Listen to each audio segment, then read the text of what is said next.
Everybody, I'm here. welcome back, everybody, to the Film Stanchion Show. I'm Jake, and I am here with. Edward right here. Yeah, and Jack on the mic Jack, right here. You're Jack by elimination. By personal elimination today, Jake is Jack, Edward's Jake, Jack is Edward. Yeah. If that confuses anybody listening even more than when we first said it, take that for what it is. This is just a show that we're doing. Yeah. Everybody, welcome back. I think this episode, funnily enough, this is gonna be our Valentine's episode for the week of Valentine's. This is the episode that people are gonna have. So happy Valentine's to everybody. Yeah, happy Valentine's week. I want happy Valentine's, folks. I want to ask you guys something to kind of get us going. To be in theme with not only a Valentine's movie, which I guess you could say this one it is, but also at sports. I wanted to ask you boys, what is your history with sports? Like, what influence, what impact have sports have in your guys' life? And I can go first, just to kind of get us going. I came from a country, the Dominican Republic, where sports are a very big deal. You know, that's kind of like people look at you first. Nobody asks you where I come from. Nobody goes like, "What would you like to be when you grow up?" You know, people usually just kind of go straight up to me like, "You know, are you gonna be a baseball player or not?" You kind of have to answer that question, you know, first, and then it's like, "Well, what are you gonna be if you're not gonna be a baseball player?" So that was kind of my life growing up for the most part. Is people kind of coming up to me, especially because I was like, you know, I was kind of like I developed pretty early, so I got kind of big pretty quickly. And some people were just like, oh, this, you know, people would come up to my mom, just random strangers, you know, uninvited, would come up to my mom and be like, this boy's a baseball player, right? And my mom would be like, no, he's not. No, he's a fucking nerd. He's not a baseball player. He just likes to watch anime and movies, seemingly, you know. So that would always kind of be the conversation. And at some point, you know, to my mom, it became clear, you know, like my artistic inclinations, you know. So then people would be, because for some reason, it would be like my mom would have to answer for my sin of now being a baseball player. So it would basically be, you know, friends of my mom would ask my mom, you know, what's he gonna be? Is he gonna be a baseball player? Mom would be like, no. And then people would comment on my body and they would be like, but look at him, you know, he's so big, you know. And then my mom would have to be like, no, he doesn't want to be a baseball player. And eventually, you know, the follow up from my mom would be like, he wants to be a screenwriter. And people always would look at my mom with such a confused look, because where I come from, you know, I'm Dominican, for those who don't know. Where I come from, that's just like not a profession. You know, that's not a thing. Especially when I was growing up, it was like not a thing. There's a little bit of that, more of that now.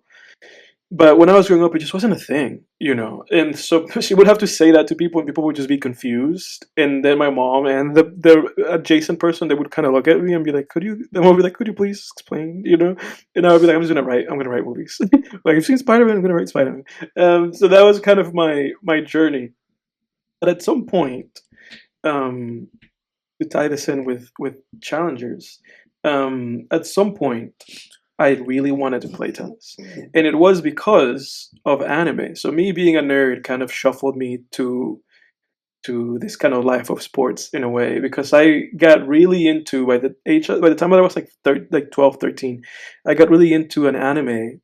Shouts out to anybody who's watching it. Matter of fact, anybody listening, if you want to participate with us, this is the question for you for the week. Like and subscribe, obviously, but then leave a comment and answer us. What was your first anime? If you ever watched an anime, what was the first one you ever watched? And if you haven't watched any anime, what was the first sport that you ever did or people thought that you were doing? But I got really into the Prince of Tennis. Have you heard about that, Jeff? I've seen it. I've seen a good. I haven't seen a lot of the OVAs. I haven't seen some of the, like, there's newer stuff coming out now still, Prince of Tennis stuff. But I watched like the OG. Oh, it's great. It's so great. With the main character's name was Ryoma Echisan. Yep. Yeah, dude. And he was the man. That kick-ass, that kick serve. Yeah. Yes, or was it called, not a kick serve, it was a different name. It was like bounce back. The diagonal spin one. Yeah. It had like that backward spin. It had like a back spin to it. Yeah. But yeah, dude, I got really into the Prince of Tennis. I got like super into the Prince of Tennis, and I was like, because the cool thing about anime sports, I know Jake that you're not familiar with this. We were talking about Hajime no Ippo, which is the boxing anime off screen. Um, but the cool thing about anime and sports is that most of the time they make the sport into like Dragon Ball Z, where it's like a sport, but they have like a superpower, or they have Oh like a yeah. special technique, like a Kamehameha type of thing. It's like what It's changed a little WWE bit. did with Yeah. wrestling. Yes, it's like essentially where they have like a signature move and shit like that. It's changed a little bit because now a lot of modern anime, like Haikyuu, don't do that. Like Haikyuu was like very kind of just like this is actually what volleyball is. They would just like kind of emphasize like the hype moments of it. But Haikyuu didn't have any superpowers. But back then, like Hajime no Ippo, and actually I'm not very sure about Ippo because I haven't even seen it. But the It's Prince of kind of Tennis, it kind of is like kind of that. is. Yeah. Yeah, the Prince of Tennis, Kuroko no basketball. Oh Which yeah, was, big which was time. yeah for basketball. That guy, I mean, Yeah. the guy's special move was just He's just passing. Midorima's just like draining it from full court. Yeah, Like yeah, he just could shoot from anywhere yeah. flawlessly. Yeah. So there was a lot of that. A lot of this like power anime, power sports anime. Prince of Tennis was one of those. And I loved it. It would like air every day, like around noon, 12:30. I would come home from school because in school in the Dominican Republic, you go to school from 7 to noon. So I would just come home from school, my lunch ready, sit down, watch the Prince of Tennis. But the And cool to thing this about day, that one is like all the special moves and quote unquote like superpowers are like they actually like if you're unfamiliar with tennis, like you're learning about like more yes, advanced like yeah, techniques and stuff in yeah, tennis. So like yeah, even though it's exaggerated, like it's like you learn a yeah, lot. And I was really and surprised watching that for the first time how much it's like, oh, I know what that is. Like, yeah, oh, like that yeah, kick serve that he's having, I know how to hit one of those and I learned how to yeah. hit it. Like I knew all of them. And dude, the cool thing about it too for me was like for me it was backwards because for me I got I watched a piece of tennis and then I wanted to play tennis. Yep. And then obviously in 2018 I ended up getting into tennis, but that was like like 5 years later.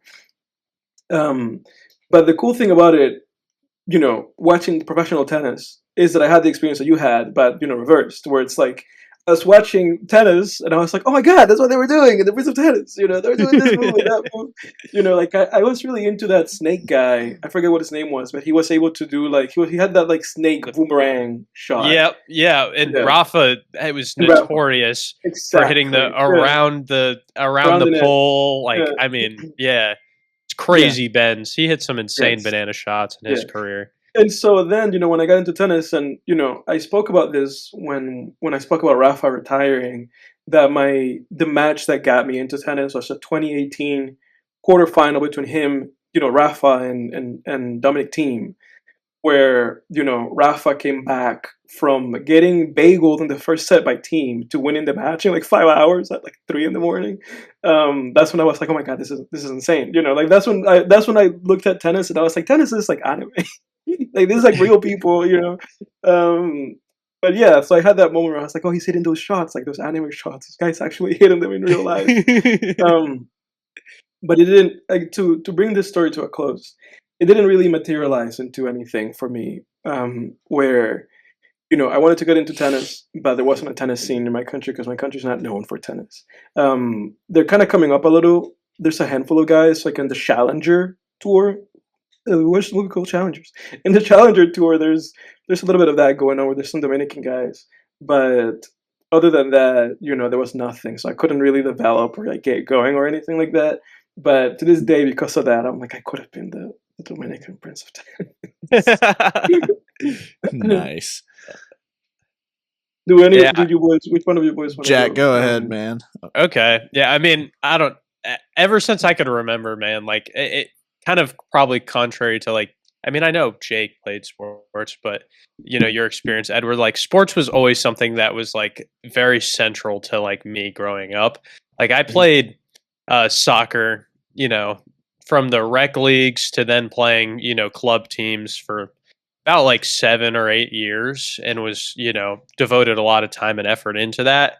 And that was really like sports has always truly been an outlet for me. And it's more like I have a hard time kind of enjoying it more from like a viewing perspective as opposed to playing it, because so much of the draw of sports to me is just like the adrenaline and the just in the moment feeling the dynamic decision making that you have to make on a split second. I mean, whether that's in tennis or soccer, both of those games are like very much chess like, in which in a tennis perspective, if you're choosing to hit it down the line versus cross court or hit an approach shot, like there's so many different scenarios for each shot, and as you get deeper into actually playing them, like it is very cerebral. So I don't always have as much of that experience viewing it, but like playing sports for me was always something that just like it gave me that fix. So after playing soccer, my sister started playing tennis, me being older sister, a younger sister. So we had this place where I lived in Charleston on Daniel Island.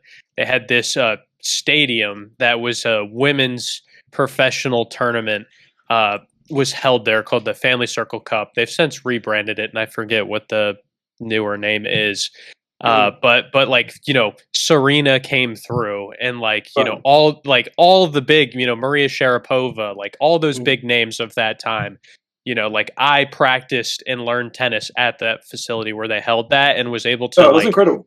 Yeah, and was able to like get and see those matches and have access to like the passes to like go watch these professional tennis players like warm up on our like areas, and that's kind of like got me so into tennis. So I kind of like took her interest in it and was like, oh, I'm going to play now. Because I had an experience, and I'm sure there's plenty of people have had similar experiences where like, sports and something you're super invested in can quickly on a dime turn into something that it's just like can be ruined.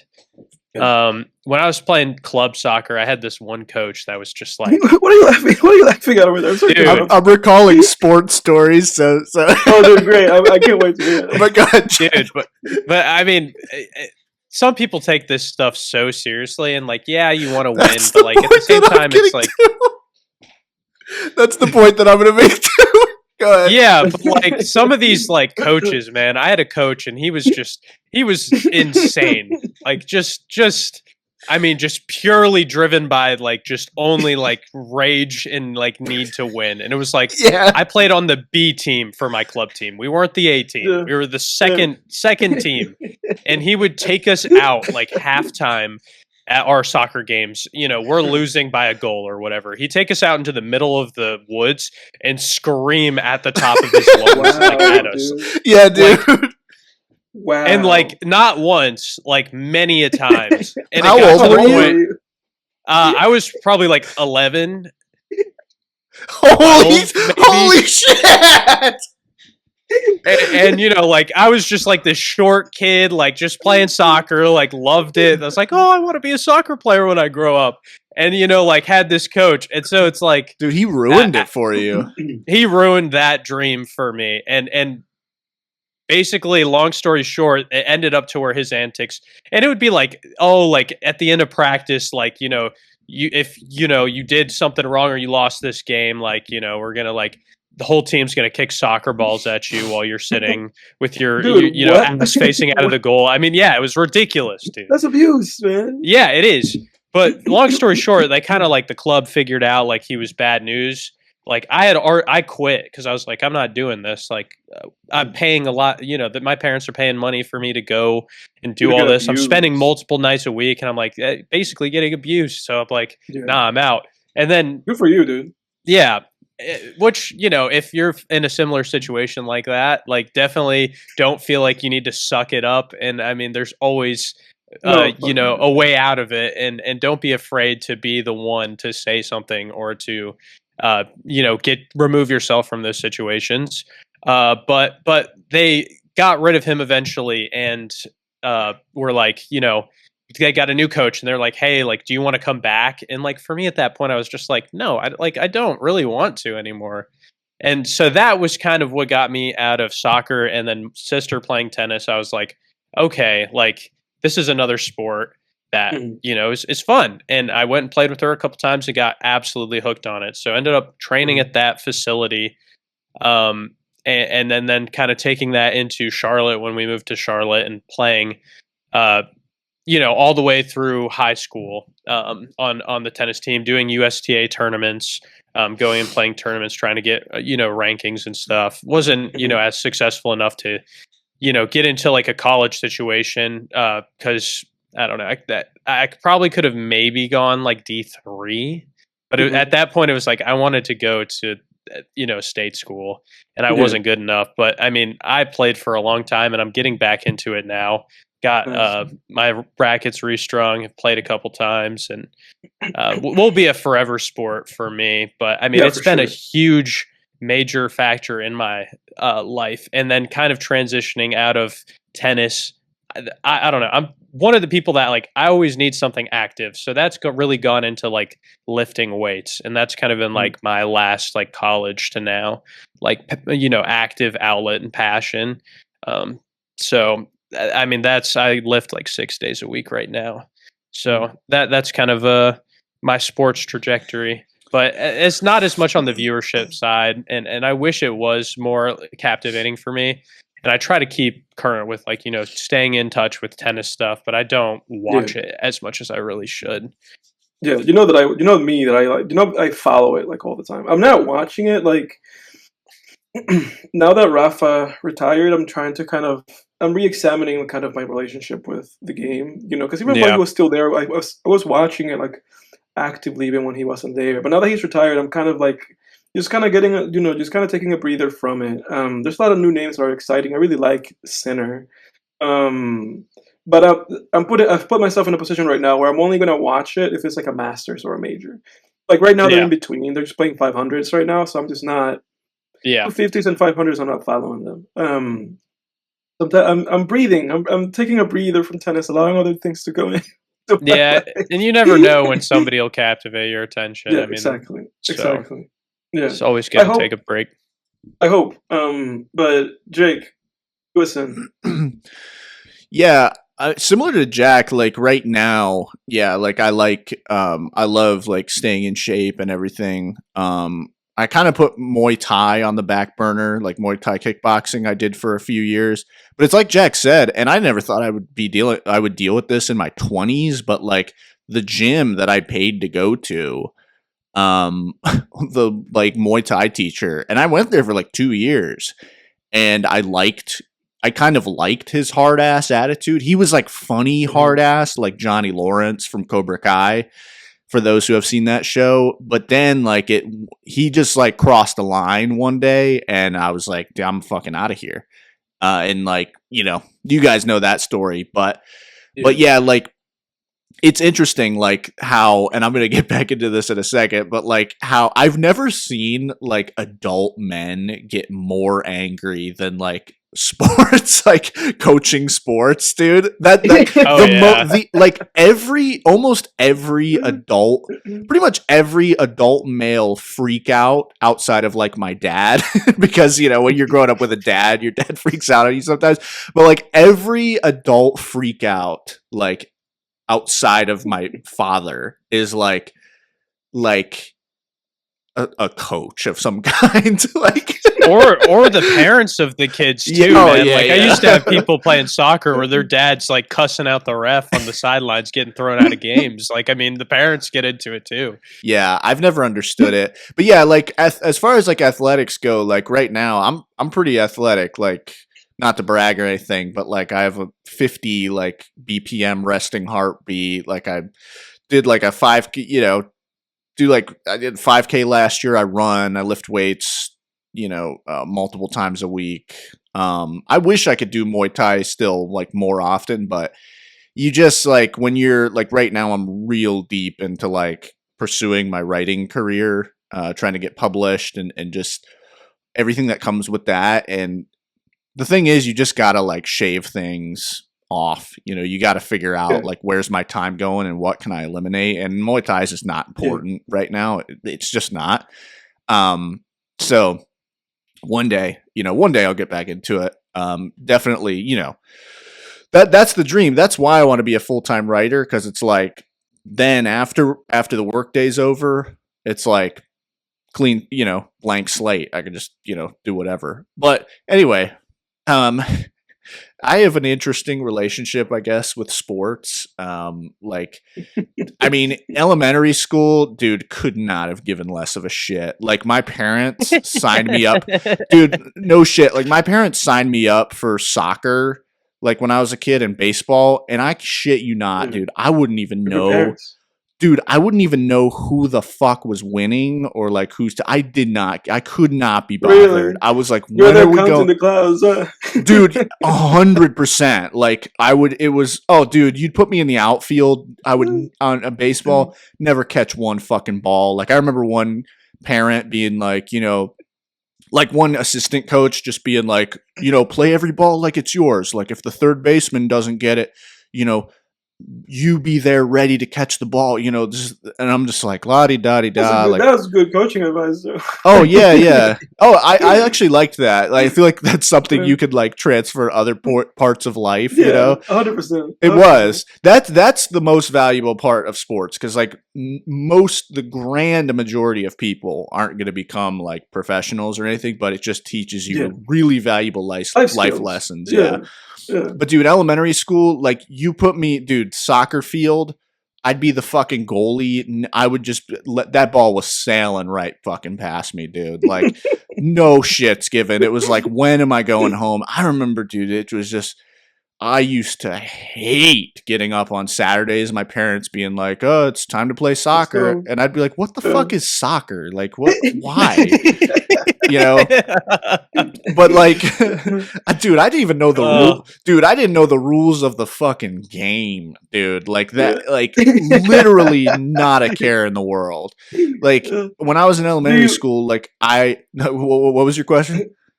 I'm sorry to interrupt you. No. But I think the audience and I don't know if I know the answer to this, would appreciate the answer to this. Do you have trophies? Oh yeah, I have a bunch of fucking participation trophies. I remember my mom, like, I remember one time, like, trying to, like, when I was like a kid, like,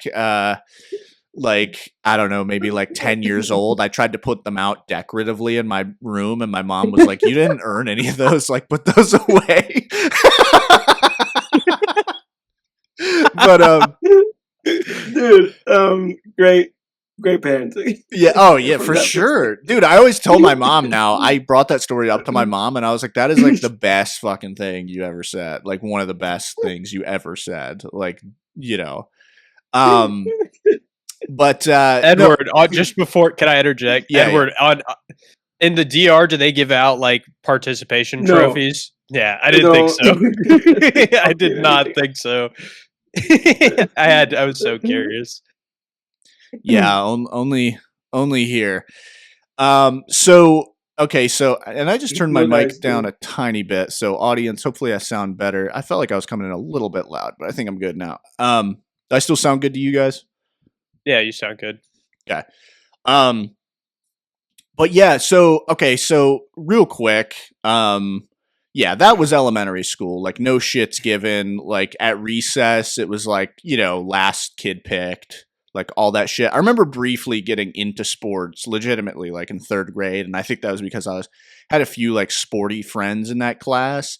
And then I remember like I would join in on games during recess and kind of being like, "Why is no one passing the ball to me?" And then kind of realizing like, "Oh, you have to actually like get in there and like demonstrate that you can get good, like that you can be fucking useful to the team." And that was like kind of cool. It was like kind of a cool like self-teaching thing where then I got like decent and people started passing to me because I got in there. I wasn't just standing off to the side hoping someone would pass it.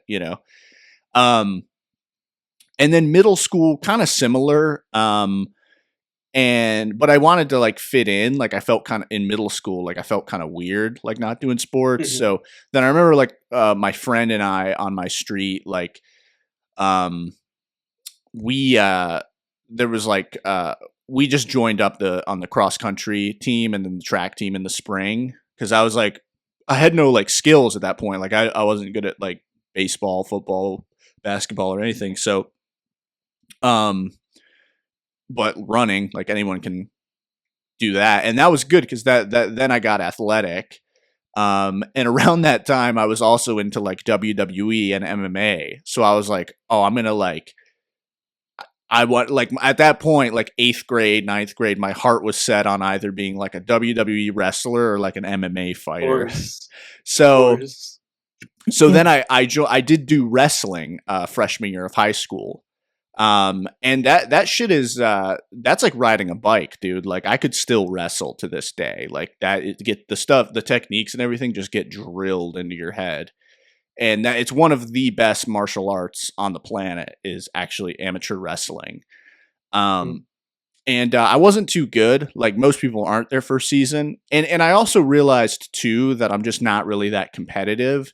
I'm a very and the caveat I want to add to that is I'm very big on like self-improvement and competing with yourself and getting better at something day by day. And I think that's why like running like 5Ks and stuff is actually cool because you're competing with yourself. But I'm not really that competitive like with other people. Like I don't know. I've never understood like when people are playing like just some game that has no consequence and they're just like, oh my God, we fucking lost. Ah! And it's just like, who fucking cares? Like no one's winning anything. Yeah. I don't know. It's just, I've never understood that. I am very competitive. I'm not competitive. I'm not competitive though, like in an explosive sense. I've never been like that. I've never been the thing is that my brain works in such a way where it creates these kind of like must win scenarios, you know, like it just does for whatever reason. So if I'm playing tennis with somebody or if I'm playing video games, you name it, you know, my brain always created like you must win, you know. And I think part of it for me growing up was that, you know, I had my older brother and I also had a cousin that's a year older than me, and I had a lot of cousins. So I had a lot of family, you know, that was always around. And we were always trying to do something, play something, race, play video games, you name it, you know. So I think because of that, something triggered in my brain where I was just like, I have to succeed. Like, I was like, I have to win. I have to humiliate my cousin, or I have to, you know, prove that I'm better at this or that, you know. And for the longest, you can ask anybody, my cousin or my brother, whatever. I'm pretty sure that when we were growing up, I had the records. Like I was the best, you know, at playing Dragon Ball Budokai Tenkaichi 3, you know, or wrestling. Like I just always wanted to just like be really good at whatever it is that I was doing that also involved other people. But the good thing for me too, and I guess it's like a little bit part of my personality, is that I also don't take things personal. So then, you know, I would like, you know, whenever I would lose, it would be like, oh, I lost, you know, like there is like a weird disconnect from creating a bunch of stakes in my own head and then actually failing, because then I would fail and be like, oh shit, I just failed. You know? Yeah. But I would just kind of be like, what, I didn't die. That's good. Yeah. But I am very competitive. Like to this day, I'm very competitive. Yeah, and I felt like with tennis, like the thing that really kind of was like kind of similar to kind of both things that you're saying is like very much in like the self-improvement sense that it's like a solo sport. And like you don't have anybody else to rely on. You're not passing the ball to anybody to help you out. It's like you against them. So at the end of the day, when you fuck up, like it's on you. And so like a lot of like my competitiveness and anger came from, you know, knowing like, oh, I just like hit that shot in the net. Like there's no reason I should have done that. Like, I knew I was capable of more. And that type of competitiveness is like really helpful in a sport like that and just in, sports in general, to like constantly seek to kind of improve and push the bar for yourself higher.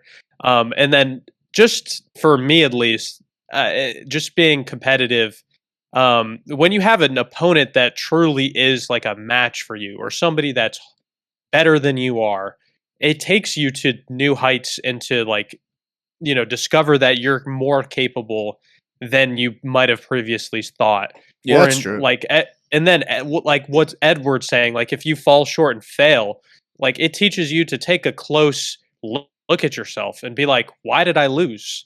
And then like figure out like, oh, these are the reasons why I lost. And then take, you know, it and be like, I need to figure out how I can improve these things and then go and carry it out. So like those type of lessons for sports are just like such huge life lessons. Yeah, that I love that. That's like 100% like the relationship to it, isn't it? Like for me, it was really like fruitful getting into tennis like that after college, because also for me, I just have like a my mom was one who was always saying this to me, since I was like 14. She was always saying to me like, you should do a sport. She was always kind of like trying to get me to do something, because she was just always like, she was like, you think too much. That was my mom's thing. She was like, you just think too much. You're always like in your head. You have too many ideas. And she was like, and because she also said to me like, because you work in such a way where the work that I do professionally now, and also just artistically, so it's just like you're always just kind of doing things that require a lot of like mental energy. You're always just kind of doing too much. So she was like, you should pick up like golf. And I was like, you should go. My mom was like, you should do golf, because so you just need to do something that's like straightforward, that you can just kind of take your mind off of things. That's the way she was putting it. It's like you have to take your mind off of things.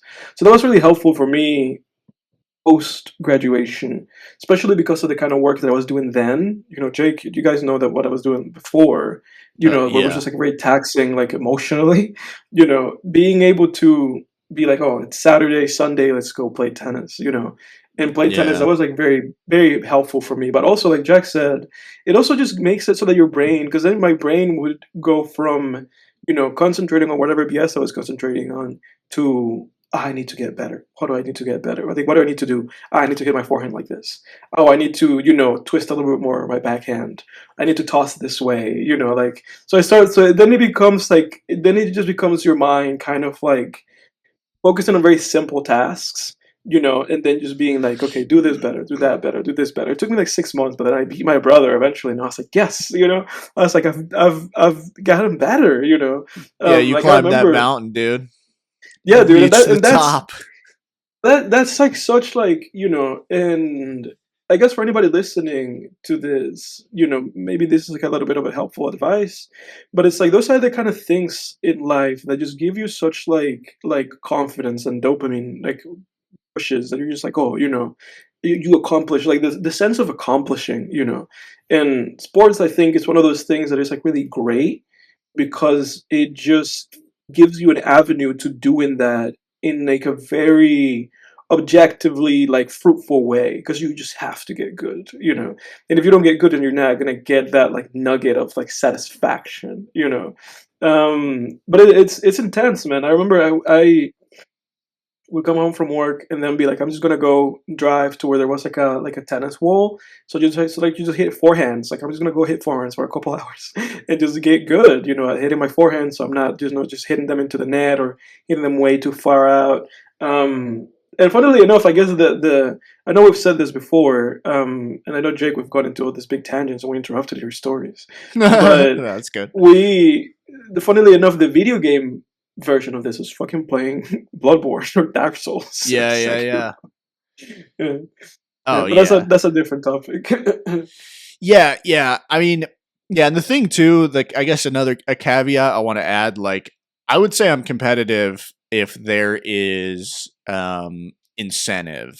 That's where I'm competitive. So like, like when I worked in sales, I wanted to be the best salesperson on my team, because the incentive was I make more money, I look good to the higher ups, and I can get a promotion, which I did, So like then, because if you can't get competitive when there's incentive, like I don't know what to really tell you. Like you might have a tough time, because sometimes you just are competing against other people. I do think most of life is competing against yourself. Like you guys are saying, like taking yourself to new heights. It's not really about the other person, like beating the other person.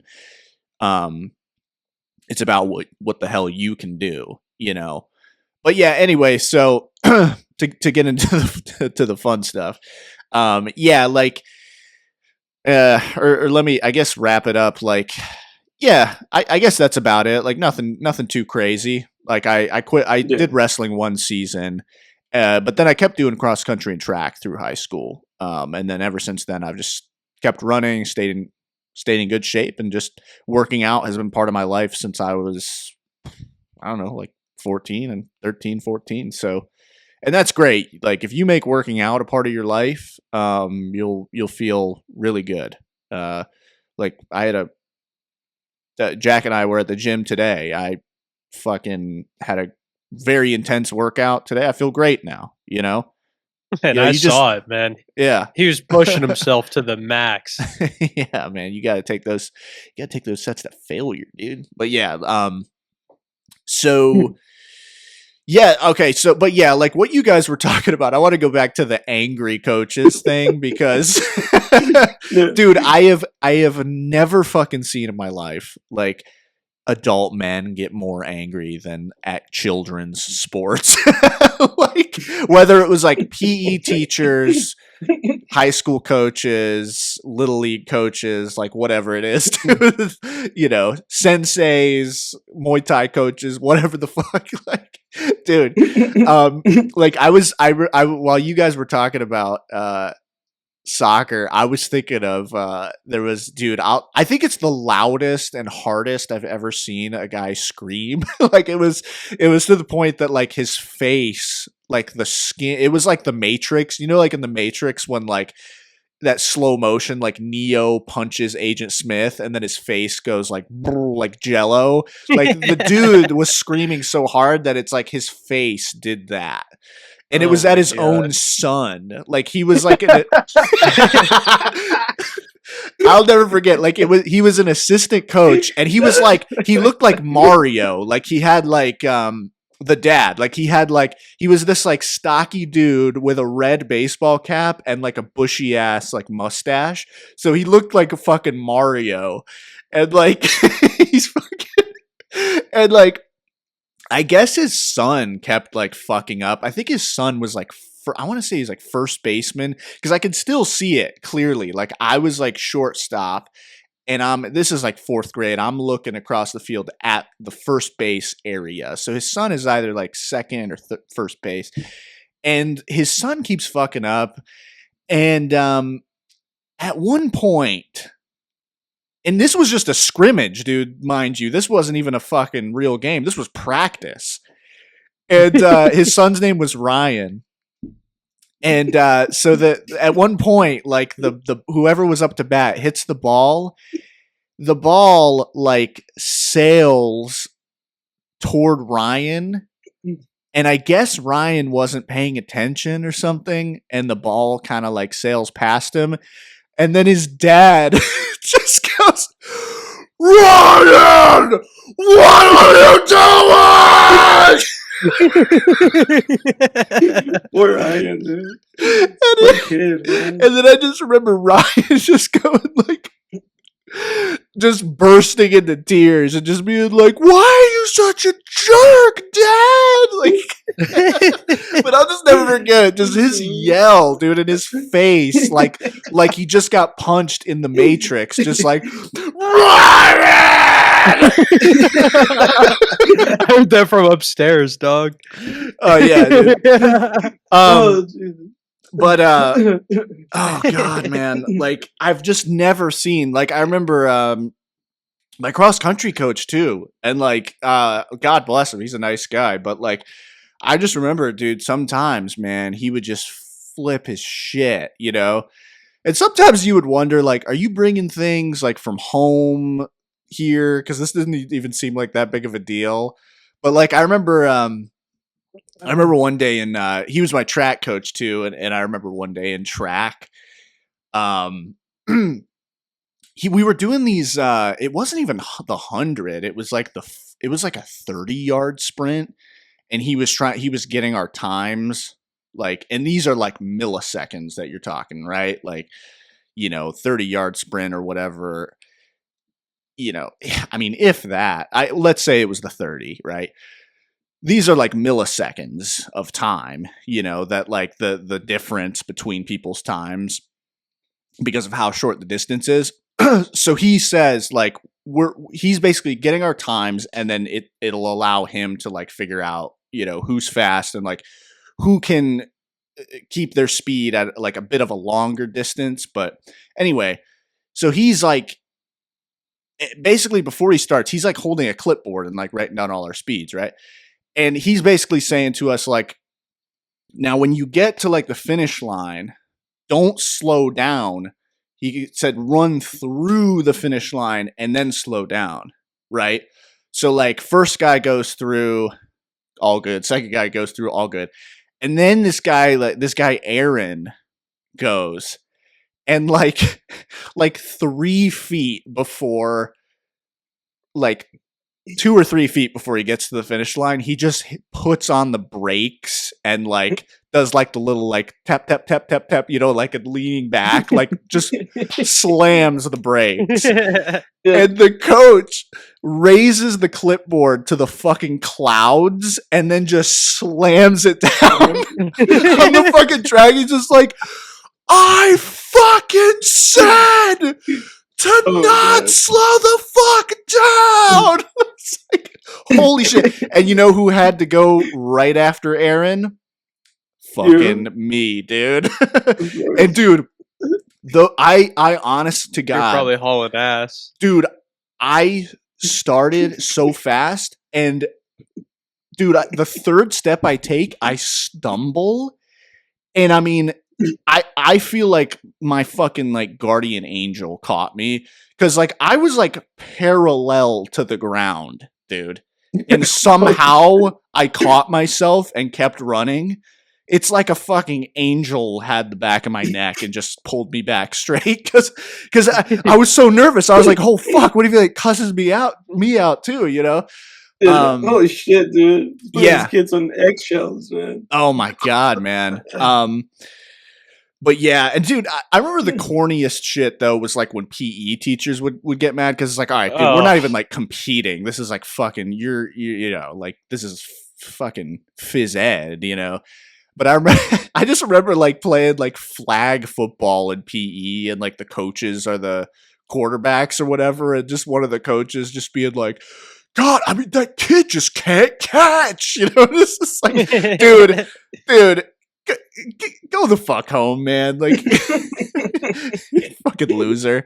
What do you like? One of my PE coaches, his catchphrase, because he coached the baseball team, was "I've coached more games than you've seen trees." Oh, he would say that like once a class. Oh, I've coached more baseball games than you've seen trees. Oh wow, wow.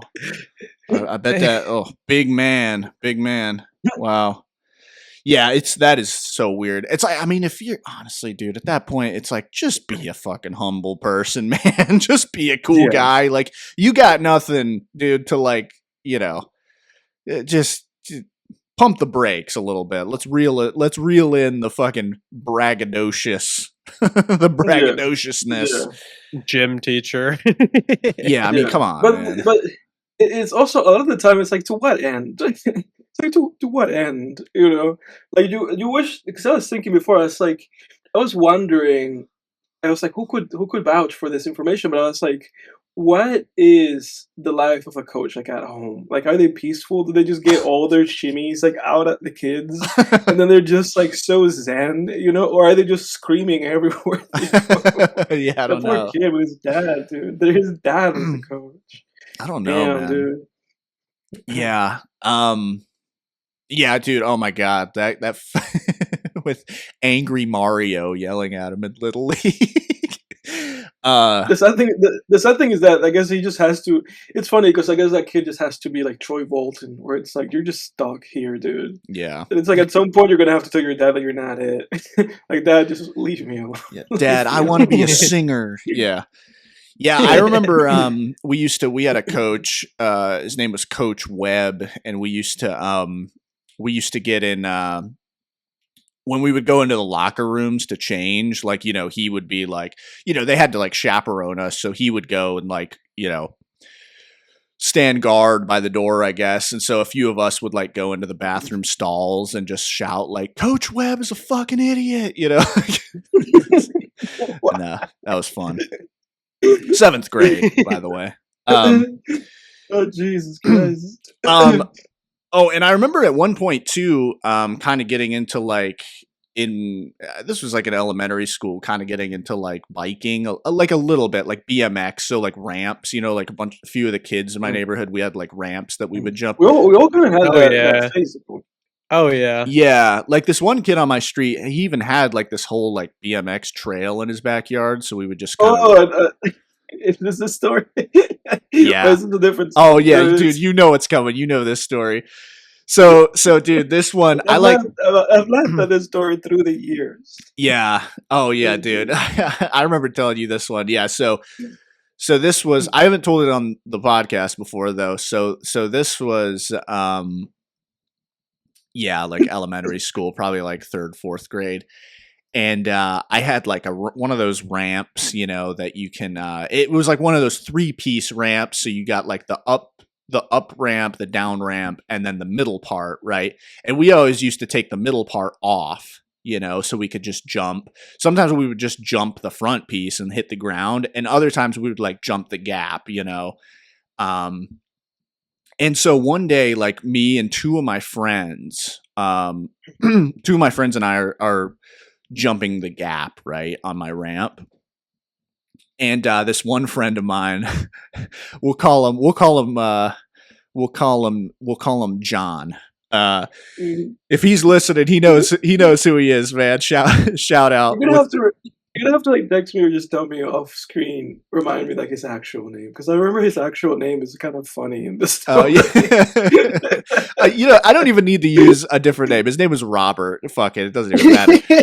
He knows who he is. But no, yeah. What's up, man? If you're listening. So I remember one day we're like, you know, we're jumping the ramp and everything, and he's like feeling himself this day, and he decides to start like inch by inch, kind of like, you know, widening the gap between the 2 ramp pieces, you know, and he's like jumping it, right? He like jumps it once, right? And then he's like, let me widen it a little bit more, jumps it again. At this point, it's like maybe, you know, 3 feet wide or something. Then he gets to the point where it's wide enough, and he's like, you know, I think I could jump my body length. So he's like, guys, like measure it out. And he like lies down on his back, right? And he like sets up the ramp. And my other friend and I like put one ramp piece by his head, one by his feet. And he's like, all right, I'm going to jump the length of my body. So like he pedals up to the top, you know, like up the street, and he pedals back down. He's pedaling, hits the ramp, and he lands it. And we were like, whoa, holy shit, blah, blah, you know. And he goes, guys, that was awesome. I have to show my dad. So he goes, I'll be right back. Oh, Jesus Christ. So he goes up the street. He's gone for like 10 minutes. He comes back down the street with his dad. And his dad's like, oh, I guess we're watching some BMX here, you know, blah, blah, blah. We're like, yeah, Robert, he jumped his body length, like, blah, blah, blah. His dad's like, all right, let's see it. So, dude, he pedals up the street, pedals on down, hits the ramp. He's going up. Back tire hits the front piece. Dude fucking face plants in the street immediately.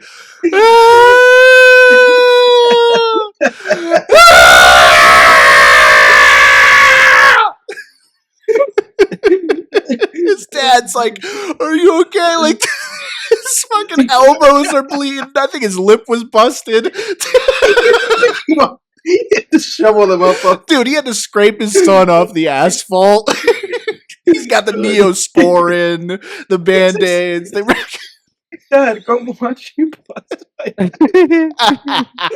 yeah, come watch me bust my fucking ass, man. I couldn't deal with the pressure, man. He couldn't deal with the added pressure of his dad being like exactly. I thought it was just so fucking that always like got me. Like in the moment I wasn't laughing, but afterward I was like, that is so fucking funny. Like he did it, dude. And then he gets his dad. It's just like, Dad, watch me fucking wipe the fuck out. Bust my ass. That was man. Oh, that's a great I had story. one of those peel yourself off the asphalt moments. Like it was the same thing where it's like not a BMX story at all. Like honestly, it's even embarrassing to even talk about. But like I always had the BMX bikes like growing up. Like you know, Jake can attest. Like even like we did a 10, 11 mile bike ride near him one time on my BMX bike. That's just like completely up my ass, horrible. But anyways, I finally got to the point where I was like, all right, like I don't think I need a BMX bike anymore, but like I'm still biking. So I'm going to get like one of those mountain bikes. Got it for Christmas. Christmas morning, like I'm psyched. And I'm like, okay, like I'm about to take this thing out for a spin. And then, you know, I'm testing it out. I'm like, okay, this is pretty good. Like, and then I'm like, all right, I'm going to test the brakes. And mind you, the mountain bike has something that the BMX bikes don't. A front tire brake. Oh yeah. They press down. Yeah. So back when I used to be on the BMX bike, I would just throttle the brake on the back one because it kind of like skid the tires and it was kind of like you could just kind of just grab it. So I'm hauling ass down the street, like max speed, max pedaling, like, and I just slam both brakes at once, and I do like a literal like front flip because the front tire just totally broke. Did a whole front flip and just got destroyed on the asphalt. Like my knees, elbows scraped, like right near my buddy's house, and they all run out and they're like, "What's going like?" What just happened? And I was like, I didn't even know what happened. And they're like, no, you can't just slam on the front brake. So you did like an endo. You did an endo or whatever. Like yeah, it just absolutely like I mean, how did you land? Was totally like, what part of your body did you land on? So like I kind of was like the inner part of the front flip. Like the bike kind of flipped around my body, then I lost control of it and it kind of went flying out in front of me. And I just landed like straight on like on my knees and just like kind of skid out and just kind of like laid out onto the asphalt. Oh, it's horrible. Yeah, those fucking scrapes and shit that you got when we were like, it's kind of amazing like how much we put our bodies through as kids that like as an adult it would be like, oh man, my arm fucking hurts for like 2 weeks. But when you're a kid, you're just like, dude, we used to, like backyard football, used to just play tackle football, no gear. Everybody was fine, you know? Now, like even in your 20s, dude, that shit gives you like aches and pains and shit. You know? Dude, I do have a story like that. But for me, this is how my bike crash out story goes. I don't think Jake and maybe you've heard this. I don't know. I don't think so. I don't know. Maybe. But for me, it was a thing where I was just chilling, right? I was just chilling at home, and then other kids were playing outside with a bike. And I remember I just came outside, and they were all just gathered around this bike because they had been taking turns just riding around. And so they see me coming out. They're like, "Oh, Edward, come!" You know. So they kind of usher me towards them, and I'm like, "Oh, what's up?" And they're just like, "Oh, you got to ride this bike," you know. I was like, "Oh, we've all been taking turns, you know. You can take a turn, and now go and ride the bike, So they're it was just kids impressing each other. I must have been like 9 or 10, and I was like, okay, I was like, we're all here riding this bike, But the thing is that the bike was too big for me, Like I was literally just like a 9, 10-year-old boy, and the bike was like a bike for like a 15, 16-year-old like teenager, Yeah. So when I got on the bike, my feet. For me to be able to to be on the pedals, I had to basically just be standing on the pedals. Because if I sat, I wasn't touching the pedals, So this is you're like like Scrappy Doo operating one of those like robot monsters or something. Yeah, and it's already a trepidatious situation, because I'm already like, okay, geez, I can barely like be on this bike, but I'm like, being peer pressured by a bunch of other kids. Let's go for it. So I start riding this bike, right, and I'm riding it down this like long lane where I lived. There was a street, like this very long street, almost like a quarter mile, almost like half a mile street. So I'm riding this bike down the street, it's going as fast as I can. I'm like, okay, I'm going fast, I'm doing it, and I get to a point where I feel like, okay, I've done enough, and Yeah. I'm also reaching the end of this road, I'm reaching like the end of the road where the road just curves and goes into this fork. And so then that's the moment, at 9, 10 years old, that's the moment where I think to myself, I should brake. Like I'm reaching the end of this road, I should start braking. And so when I hit the brakes to brake, the bike doesn't have any brakes. Oh shit, dude. There's no brakes. There's no brakes in this. That has to be the most And I helpless feeling ever, dude. Exactly, dude. Imagine that. You're a little kid, you're a small little kid on this big ass fucking bike, where you already feel helpless because you only have so much command and you can't brake with your shoes, you can't do anything. I'm Yeah. just I'm fucked. And again, I'm just pressing these brakes, they're not going, they're fucking completely unplugged. This is some shitty ass fucking bike.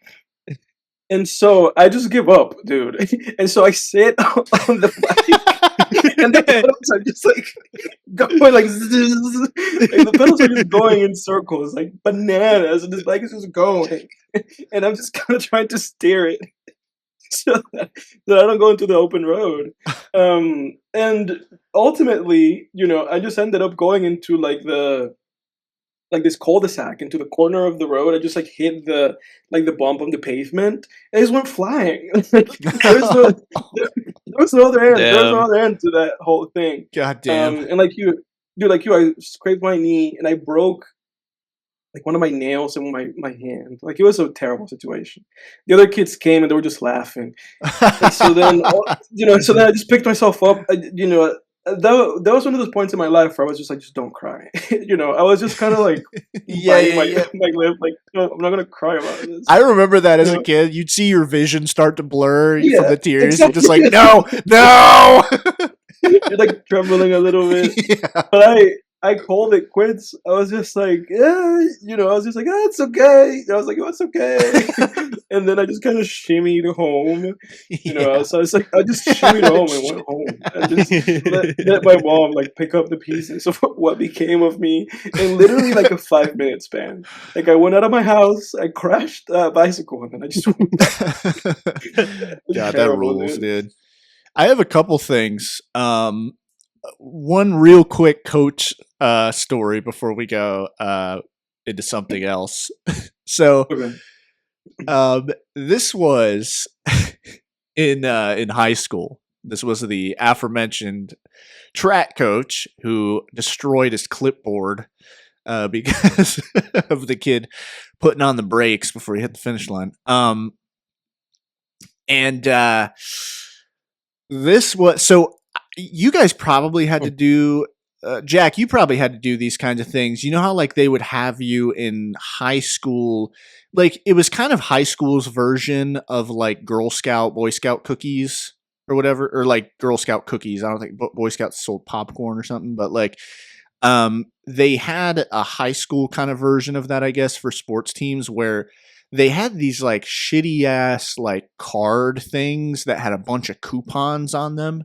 Oh yeah, and it was a fundraising thing. They also had chocolates or whatever too, chocolates. But we had those shitty ass little card things. They were made out of I don't know, that kind of material. I don't know if those same kind of material, I guess, as a credit card, I guess. But then there'd be all these little coupons in them that you could kind of break off and use places, Papa John's, Spinks, whatever it might be. And every year, we'd have to sell those to raise money for the team, right? So one year, my track coach, we're all in the locker room. And my track coach takes out a stack of them, and you kind of hear this collective sigh / groan in the room as we see we're oh boy, we gotta fucking sell these things.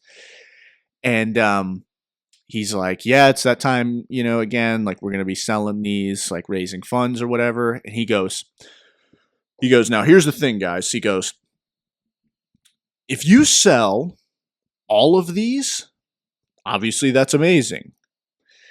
And he goes, if you sell half of them, that's great. He goes, if you sell even just 1 or 2, that's acceptable. And he goes, but if you guys have, I think we had 2-3 weeks. He goes, if by such and such a date, you come to me and you say, Coach, I didn't sell any of these, you guys are going to see a side of me that you've never seen before.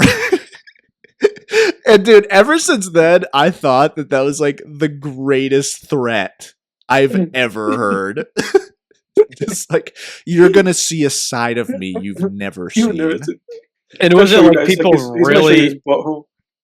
Wait, what'd you say? So he's gonna show you his butt. Yeah, you're gonna see a part of me that you've never seen.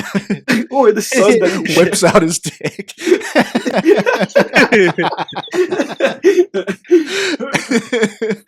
Yeah, I always thought that was the greatest threat ever. Like it's like, you know, because it's always like it's always like the scariest shit is like the unknown. So you're just perpetually wondering, like, what is that side?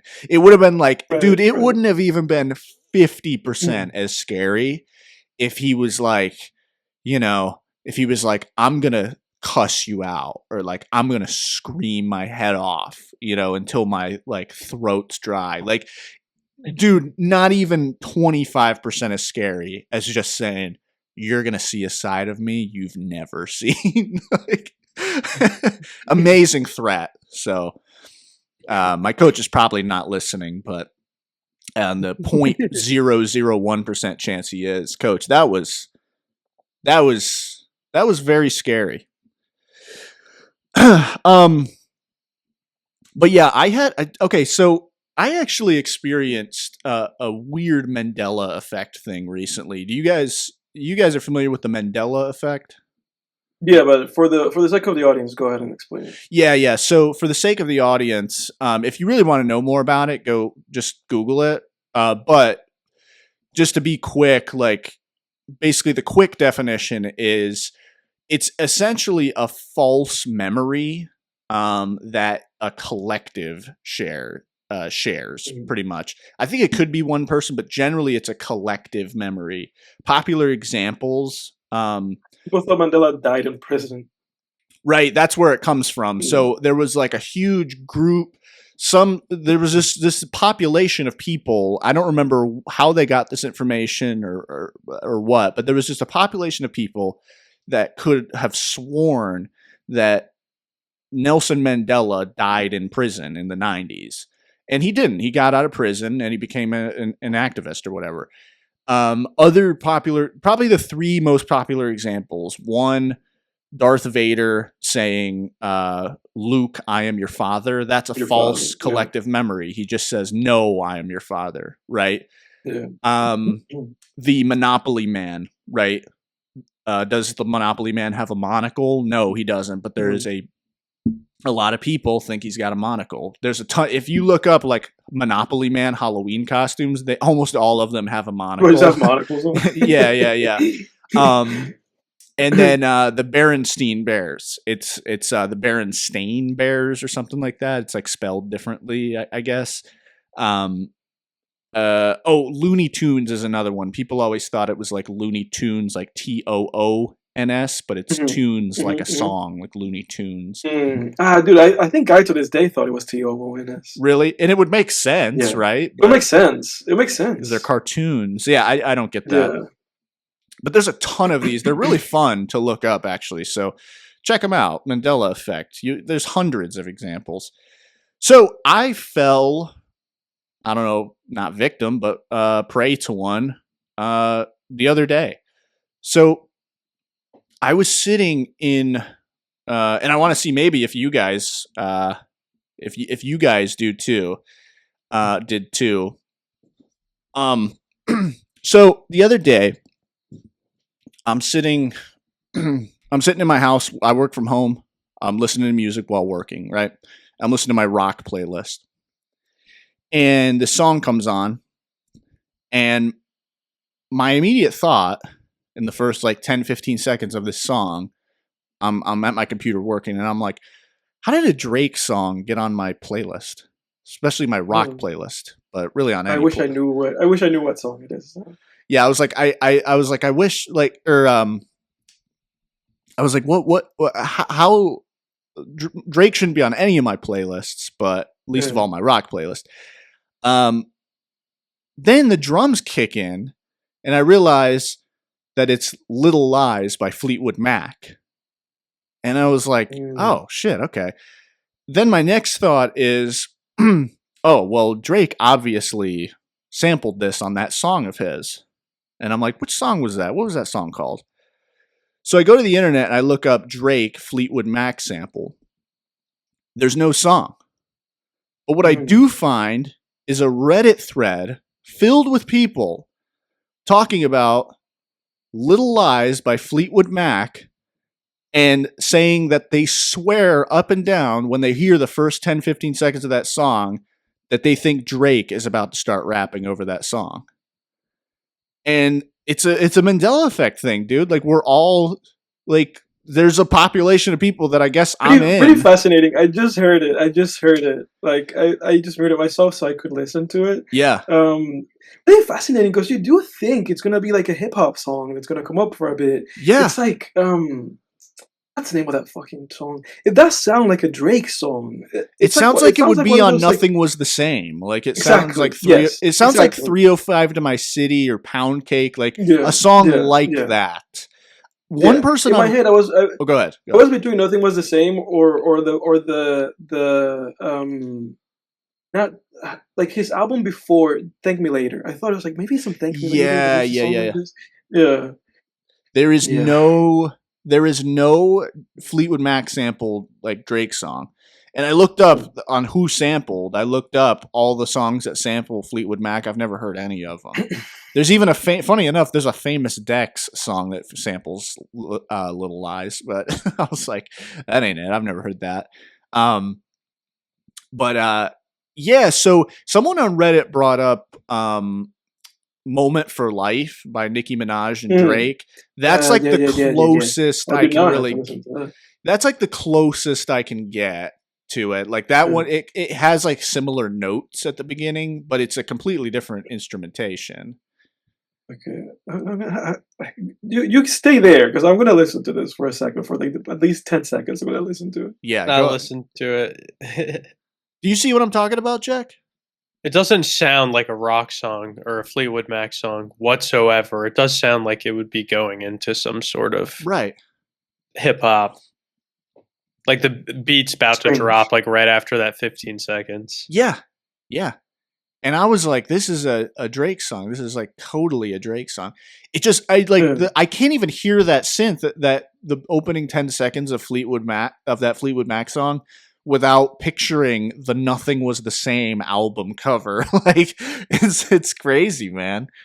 But yeah, dude, that's a Mandela Effect that I'm myself and I guess at least like 10 other Redditors are suffering from, but not suffering because it's interesting. I texted my sister. Yeah, it's interesting. No dice from them. Just listen to Miss Me with Lil Wayne off of Thank Me Later, because it almost sounds like that could lead into that little bit of like 3 seconds of that. There's a weirdness to that sound that just Miss Me. There's something about it. Yeah. Listen to that. Like that song starts pretty quickly, but the horns there almost sound similar to the ones in that Fleetwood Mac.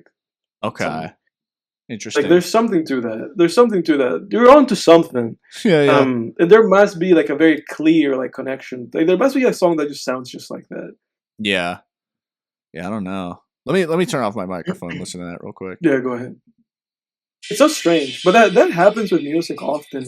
The funny thing is that sometimes, you just happen to be listening to, whatever was the sample for that song, but then sometimes it's like you just don't. There is actually a song. There is a song called Only One by Metro Booming, and it's like a minute and 30-second song. Go ahead and look this up. Okay. It's a minute and 30-second song with Travis Scott, and it forever has sounded. It might be. I think I looked it up and it didn't have that on like the Genius notes.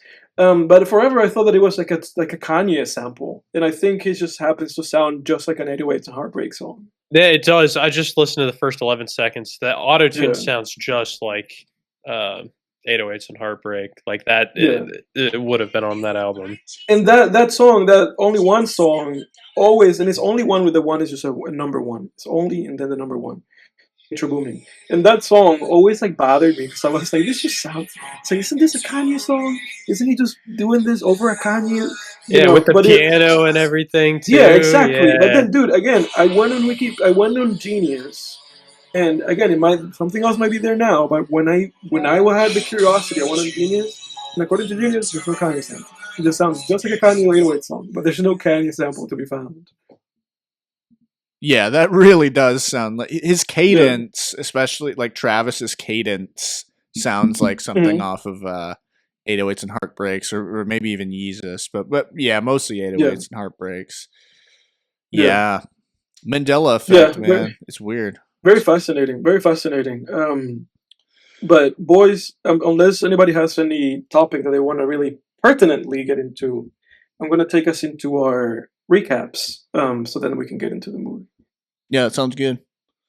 And in terms of recaps, I have nothing. I didn't watch anything. I didn't listen to anything new. I have nothing.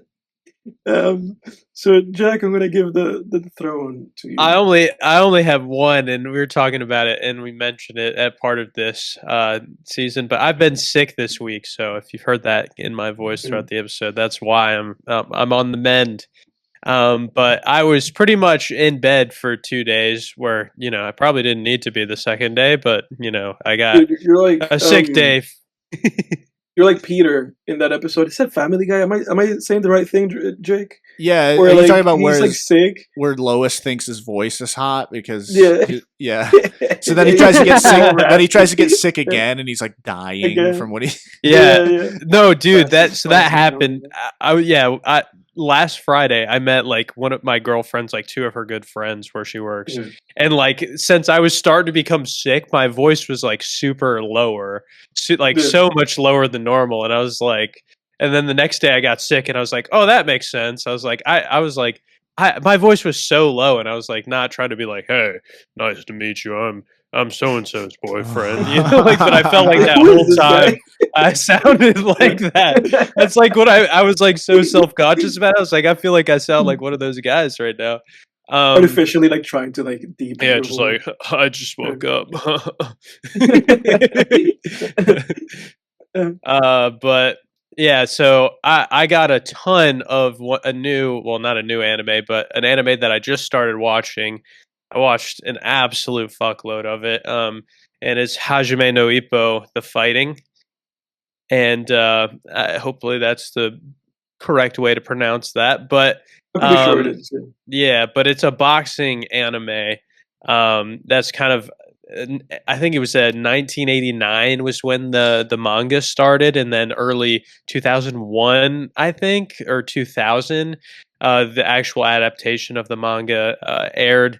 I mean, it's kind of like what we were talking about on the sports tangent, where it's very much Dragon Ball Z-esque with the way that it's kind of the way it looks with the vintage feel to it, which is just such a vibe to watch. Like I honestly love like those good, like 90s, early like, 2000s. Oh my god, have you ever gone it's back? Different, like because I know you've watched Hunter x Hunter, right? Yep, dude, that 90s like early 2000s Hunter x Hunter, beautiful. The animation sucks because they like really slacked in terms of like the actual animation, but the art style, that 90s like art style, it's gorgeous, dude. I'm in love with the way that this one looks.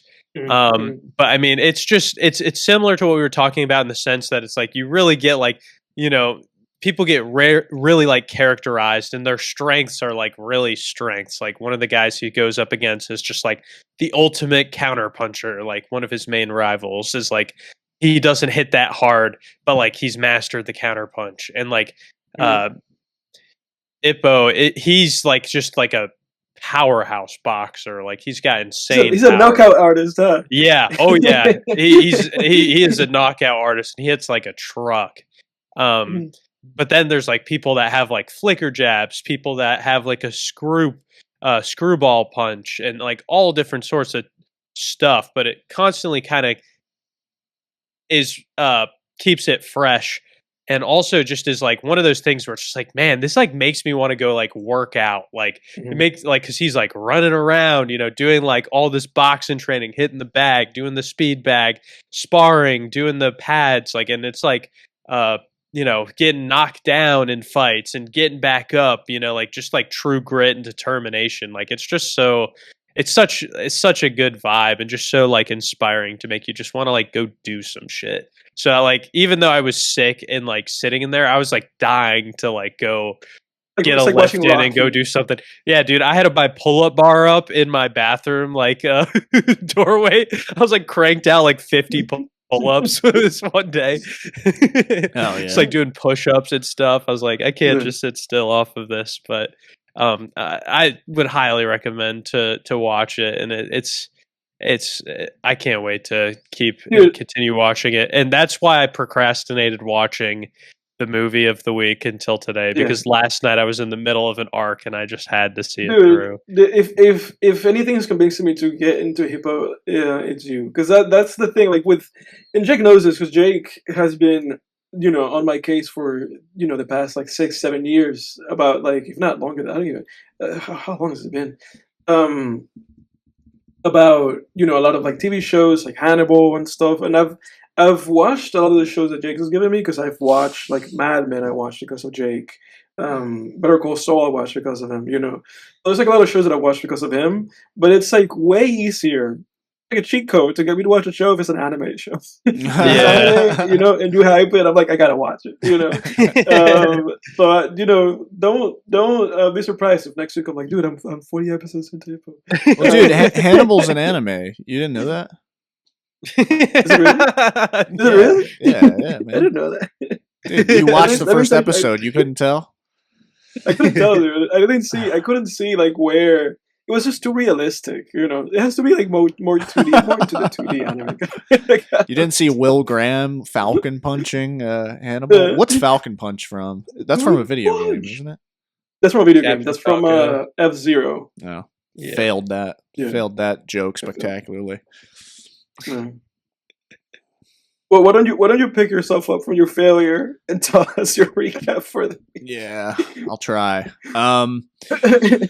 I watched a couple of movies. I watched for the first time. This was Saturday night. My girlfriend wanted us to watch an animated film, so for the first time, I watched Disney's Moana.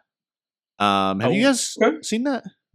I've never seen it. I have seen in my years of teaching that's when I watched a lot of those Disney things. Oh yeah. Including, what's the name? The Captain Midnight, whatever, Midnight guy, the Moon Midnight Knight. Superhero. Moon Knight. Captain Moon Knight. Maybe just Moon Knight. Because of that, I watched half of Encanto. Oh, okay. And the first like 15 minutes of Moana, but I never finished either, so I didn't log them on Letterboxd because of that. Oh yeah. That was like her other potential pick was Encanto, actually. Encanto, I've been meaning to finish watching that movie. It was entertaining. Yeah. So, but yeah, Moana was great, man. And yeah, it's really nice to, like, you know, watch like one of those animated films once in a while. Like, I don't know, it's just nice. Like it kind of it just makes you feel like a kid again. But yeah, like Moana was solid. I really liked it. Like Dwayne? Oh yeah, he crushed it, man. But yeah, great story.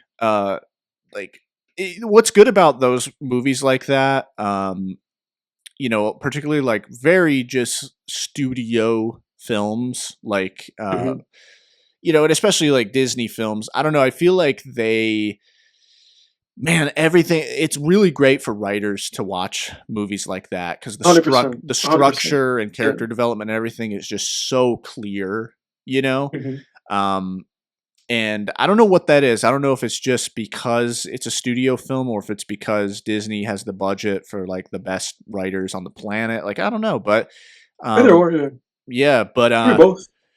Yeah, but Moana was great. Yeah, just, you know, a great inspirational story. You know, you kind of knew where everything was. I kind of knew where everything was going, like beat for beat. But that's to be expected with a Disney film when you're an adult who's seen, over 1,000 films at this point. But yeah, voice acting was great. The animation these days is incredible to me. I mean, if you just compare like Moana to like the first Shrek or something, I mean, it's like you can't, you can't even compare. It's fascinating because I did rewatch Shrek. I think maybe like 4 or 5 months ago. Might have mentioned it in the show. I mean, Shrek, fucking. I have to make a note that we mentioned Shrek at this time point in the episode. Do you think he's compensating for something? You might be, but yeah, the animation in those movies, dude, was it's literally like watching Coco Melon, like that like kids thing on Netflix. Oh yeah, like it's just so rudimentary. Like that Shrek. I mean, Shrek, for those who don't know, the 2001 masterpiece that won the first ever Academy Award for an animated feature film. It was won by Shrek. But Shrek, you watch the credits of that movie and it's made by like 1,000 people, but you would think it was made by one guy. Because now, the way the technology is advanced. Like you could make a movie that looks like Shrek in 2001 now with like a handful of like 5 people. Yeah. But it was made by like 1,000 people, and it's dated like so like tremendously. Fascinating. Yeah. Yeah, for sure, man. I mean, I've mentioned before, one of my like side gigs is animated television, like with a small studio of I think it's more than 5 people, but not more than 10. And our show looks better, I would say. Probably we haven't sent it to the render farm yet. That's like the last thing that has to be done because it takes like 24 hours for one computer to render one frame of that show. So it's got to go to the render farm. But I mean, I think it looks better than Shrek for sure. The first Shrek. And I talked to the director the other day and he said that like, oh man, like for those wondering too, I was the writer just for context, but like the director the other day, he was like, oh man, like, cause we've been working on it for 4 years now. And he was like, dude, with the technology now, if we started now, we could do it in like 1 year. Like so the technology is exponentially improving, I guess. But anyway, yeah, Moana was that's a beautiful movie visually too. I wanted to go to the beach like so bad after watching this movie. I would say the only possible downside of Moana is the villain is just super about as one-dimensional as you can get. It's hard to even call it a villain. It's more of just a monster, a creature, really. But I kind of thought that it almost spoke to the film's strengths that that didn't matter too much. Especially really great despite that. Yeah, like I thought, because I love a good villain. But yeah, like it didn't suffer too much because of it. And I thought the main dynamic was between Moana and then the Rock's character. And then you have to refer to him as The Rock. Yeah, The Whatever Rock. his name is. Yeah, Dwayne. Dwayne. And there was a good secondary antagonist too. He's like pretty good. Like actually, ironically enough, the secondary antagonist was more like multi-dimensional. But other than that, like solid movie, 8 out of 10. If you like taking a trip down memory lane. And I'm gonna put it on my watch list. Yeah, such a glowing recommendation. Yeah, if you like taking a trip down memory lane and hitting up like a solid Disney film, and you want something that's gonna make you engage with the plot, care about the characters, root for them to succeed, and also has some good songs in it too, like a musical, but not so much music that it bogs down the plot. Check out Moana. I would recommend it. Nice. And then I actually watched A Real Pain. Oh, look at that. Yeah. I thought it was I thought it was okay. Like I want to say like I didn't think it was great or anything. I think I gave it like a 7. A low 7 for my part. Yeah, for me, I gave it a 6, but I could see.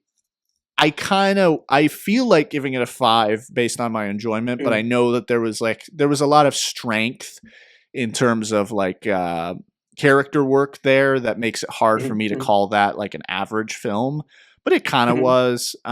It just felt lazy to me. It just felt lazy. Like the plot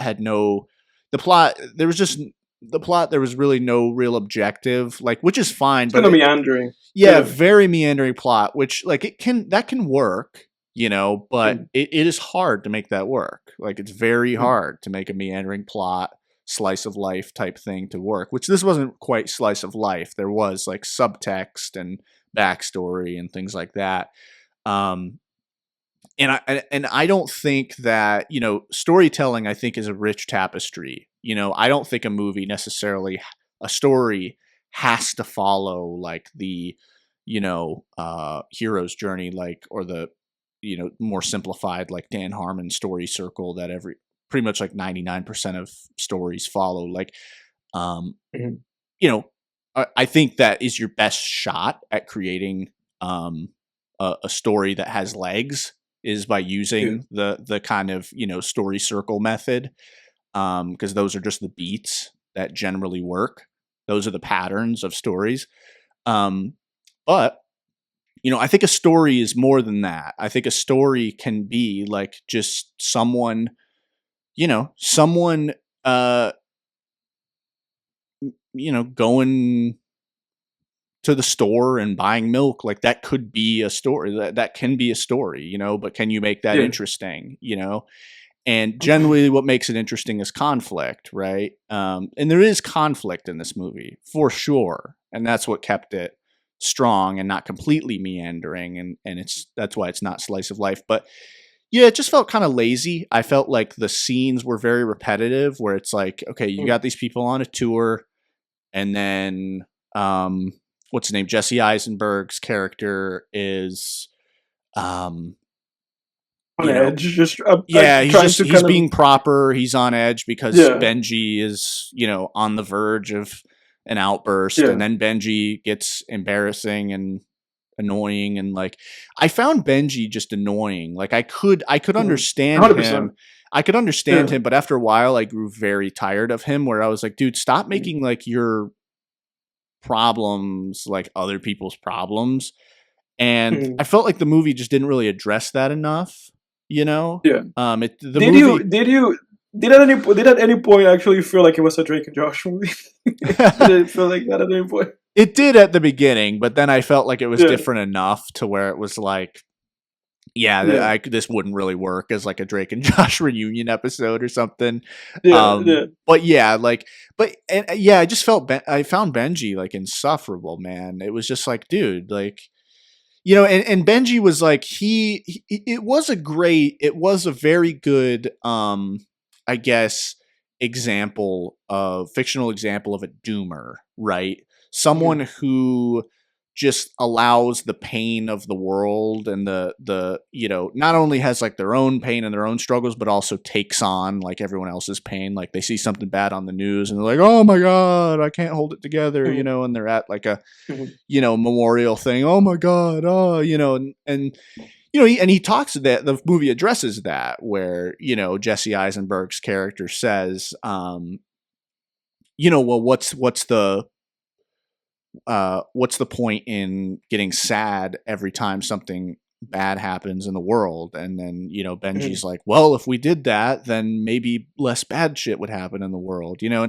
But I felt like the movie just never really answered the question or came to like any kind of conclusion or middle ground on that. And then the movie just kind of ends with them being in the same place they started, and it just felt like we didn't, for sure. Yeah, it just felt like we didn't really go anywhere. So and I always was kind of feeling like I was ready for their conflict to escalate, and I didn't think it escalated enough in an interesting way. Like they were always sort of like on edge, and there was like tension building, but it just never felt like it boiled over, and that was disappointing. I don't know. I like that. I actually kind of like that element of the film, because I think it's more true to life than not. You know, for sure. I think the understated element of this film for Jesse Eisenberg, which I liked, was that it felt like really. like the movie almost felt like he was kind of lacking in like an ego or pretentiousness. It almost felt like he was just trying to say like this is really what I'm trying to do, and it felt like in a way, for good and bad, because obviously then there is detrimental. It felt like he was just kind of saying like it almost felt like he was just trying to present these characters in this situation without actually giving, and again detrimental for the film. Ultimately, it was just kind of like what would be, this is kind of how you fall, like this is kind of how you kind of fall out with people. It's like you see them every now and then, and there's no big moment. You just kind of like live through that friction, and then you cease to be, which I found in a way, kind of like sadly poetic, but like you said, then it kind of makes the film a little bit deflating because you're also kind of, you want something, and the movie doesn't really give you much of anything. Yeah, exactly. And true, like exciting things can be true to life too. I mean, and I know that, but like, because it's like there are true stories that are more like, for lack of a better term, juicy than what I saw in this film. You know what I mean? And it just, I feel like you can be true to life without necessarily making like a meandering film. Because like, yeah, most of life is like boring and not movie worthy, but there are also like those big moments that happen in all of our lives that, are like story worthy and that are interesting stories to tell, and 100%. Yeah, I didn't see a need to like really sacrifice more interesting plot elements to make the movie feel like true to life. I don't know. You can do both, in my opinion, but you know, whatever. And then, yeah. As far as like music goes, I've been on a tear with dude. I've been on a tear with Tory Lanez. I can't stop listening to Tory Lanez, dude. And I can confirm I've heard this in the shower a couple times. Yeah. Their Jake shower. Yeah, where we're showering together. He can hear it. Yeah. No, I have a stereo speaker, Bluetooth speaker. And yeah, I'm like, yeah. And no, so dude, like I can't stop listening to Tory Lanez. Because like I was on a Travis Scott tear, and Tory Lanez is kind of a similar artist, just like, bombastic, like auto-tune kind of trap bangers, But Tory Lanez has more of like an R&B edge. Without a doubt, I think my favorite project of his, while it's not the most musically, I guess, advanced or interesting, like most of the production is just kind of, above average, like trap beats, slightly above average trap beats that were sent to him by various producers. I think Love Me Now by him is his best project. I think every song on that project is a banger. I think the cover is horrendous. It's probably the worst album cover maybe ever. Worse than Drake's Certified Lover Boy album cover.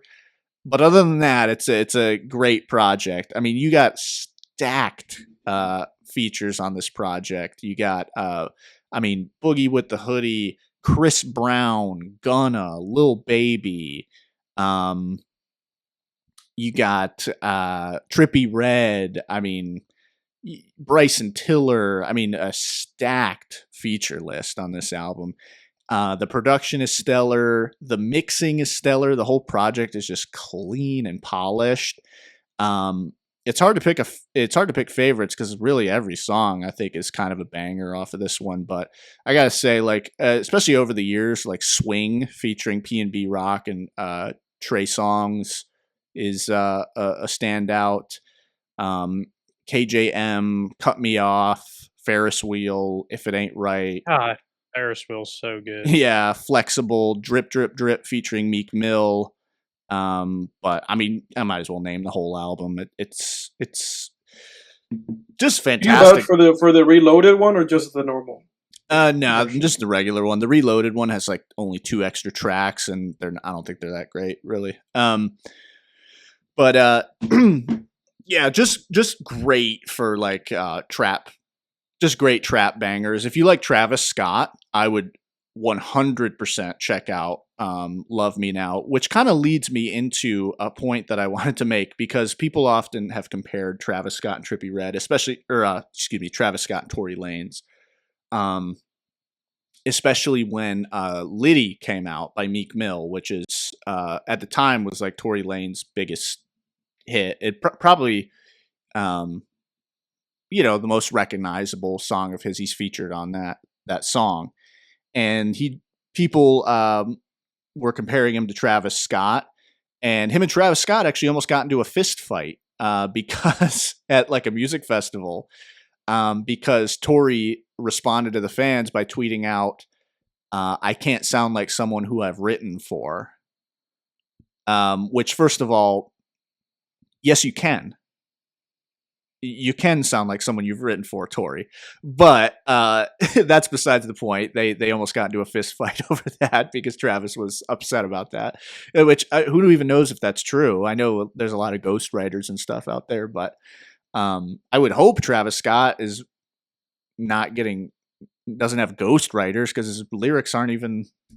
That's not what you come to Travis Scott for. They're not that deep. No, they're pretty, whatever. But one thing I wanted to say, so if we're comparing like Travis Scott and Tory Lanez, overall, I think Travis Scott is a better artist, especially if you take into account like Travis Scott's records as a whole. His production is quite a bit more interesting, certainly, than Tory Lanez. He does a lot of his own production, which I don't think Tory Lanez really does any of his own production. But what I will say is I do think Tory Lanez is superior to Travis Scott in terms of definitely lyrics, but also, more importantly to me anyway, melody, flow, and like cadence. I think he's far superior. And I'm going to prove this because they both use the same beat on one song. They both have a remix to Made in Tokyo's Uber Everywhere. So if anyone listening is interested in comparing these two artists, go listen to both those remixes. Tory Lanez, way better Uber Everywhere remix. Why? Because Travis Scott, I think the big weakness of Travis Scott, and I like him a lot, but I do think on a lot of his songs, his flow and cadence is very repetitive and it gets boring after a while. Certain songs it gets egregious on, like Butterfly Effect. I think Butterfly Effect's awful because he's he sounds like a robot. And Tory Lanez, though, he is a master of flow and cadence. Every song of Tory Lanez, he is switching up that flow every 2 to 4 bars. Not 2, but 4. Every 4 to 8 bars, he's switching that flow again. And it keeps the song dynamic and interesting. So go listen to the Uber Everywhere remix. Travis, his is good, but it's very repetitive. His flow is very repetitive. Tory Lanez, every 4 to 8 bars, he's switching up that flow, switching up that cadence, keeps it super interesting. So I will say Tory's got Travis beat on that side of things. And one other thing, fascinating. What'd you say? I was gonna say, for anybody in the chat that has a counter argument, put it down there. Yeah, and one thing I want to say too about Tory Lanez real quick. And by the way, for those listening, I am aware of his controversy. I'm aware that he's in prison right now. I don't care. This is just about him musically. So one thing about Tory Lanez that I wanted to say, he gets kind of picked on by music critics, especially guys like Fantano. And I think Pitchfork, there's music critics that pick on him a lot. And their biggest criticism of him is, his stuff just sounds like everything else. He's not unique. He's derivative. Yeah, he's derivative. He's derivative. And I've always thought that was a weird criticism because a lot of shit out there is derivative of a lot of stuff. So I was like, why are they picking on Tory Lanez specifically? And I realized why. Because Tory Lanez, he claims to be like one of the greatest artists of all time. He claims to be like GOAT status. Yeah, you do that, you open yourself up to a lot of criticism. Exactly. Yeah, That's the thing, man. And I really think it's human nature to be, I think you get haters when you do that, you know, and Right. I don't think, I mean, props to him. That's what hip hop is about, being like, I'm the GOAT. This is why, and trying to demonstrate it, you know? And you know, it's a braggadocious art form, you know? Right. And that is what hip hop is all about, you know? And I will say, Tory Lanez, he is not only phenomenal at like melodic trap music, but he is I don't really like him as a rapper. It's similar to Travis Scott, where it's like, this isn't what I listen to you for. I want to hear just the auto-tune stuff. I'm not really interested in you rapping. But Tory Lanez is an incredible rapper. He is a phenomenal rapper, like bars, dude. And I'm not just talking like, you know, like, I don't know, like 2 Chainz. Miracle, individual, yeah. No, yeah, I was gonna say I'm not talking about like, you know, 2 Chainz bars where it's like he can hang, or like Drake bars. It's like, no, bars, like, you know, Joyner Lucas. He has a freestyle he has like a really cool freestyle. Yeah, like he had a beef with freestyle. He had a beef with Joyner Lucas, where I think that might be where you heard it, but he can rap like, you know, like Joyner Lucas, like at that level. So, but yeah, I just think it's interesting that, you know, you do open yourself up to, I don't think music critics would say that about him and level those criticisms at him if he didn't say things like that.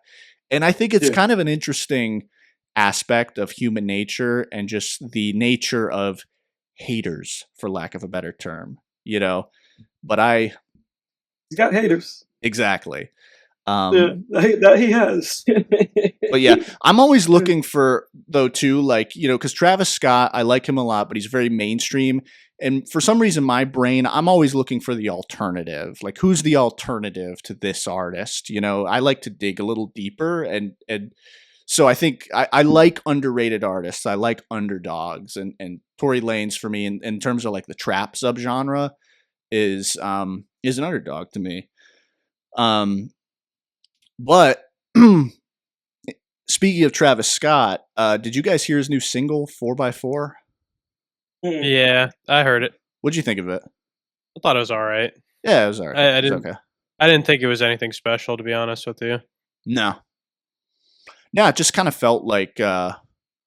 Again, it was kind of like just what I was talking about, like just a very repetitive kind of cadence, and I felt the chorus too, like he was kind of mixed low. His voice was almost part of the beat. Yep. The verse was good.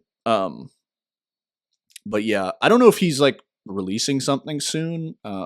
Generally, because he's one of those artists that disappears for a while, but if he's puts out a single, it usually means that he's going to be dropping something soon. So. Yeah, I listened to it probably twice. I haven't listened to it once since. It did not make me want to come back to listening to it. I don't know exactly why. I didn't know he had new music. I'm kind of out of like touch with like new stuff. So yeah, I wouldn't have known. Yeah, and then just real quick, a couple of other artists that I've been listening to. Danny Brown. I listened to his Triple X album top to bottom. I thought it was kind of a mixed bag. Like it was like, I feel like I really liked half the songs, and the other half I was just like, you know, whatever on. Real quick, I will name the songs that are my favorites off of that one. Danny Brown, get to the D's here in my playlist. I really enjoy I Will has a great beat, although the lyrical content is kind of cringe, but Detroit 187 is real cool. Blunt After Blunt is a good one. Party All the Time is pretty good. Party All the Time, yep. And then "Scrap or Die" is a great song. Mhm. And there's other ones here, but those are the real standouts to me. "Die Like a Rock Star" I like quite a bit as well. "Scrap or Die," great storytelling, because he just kind of goes.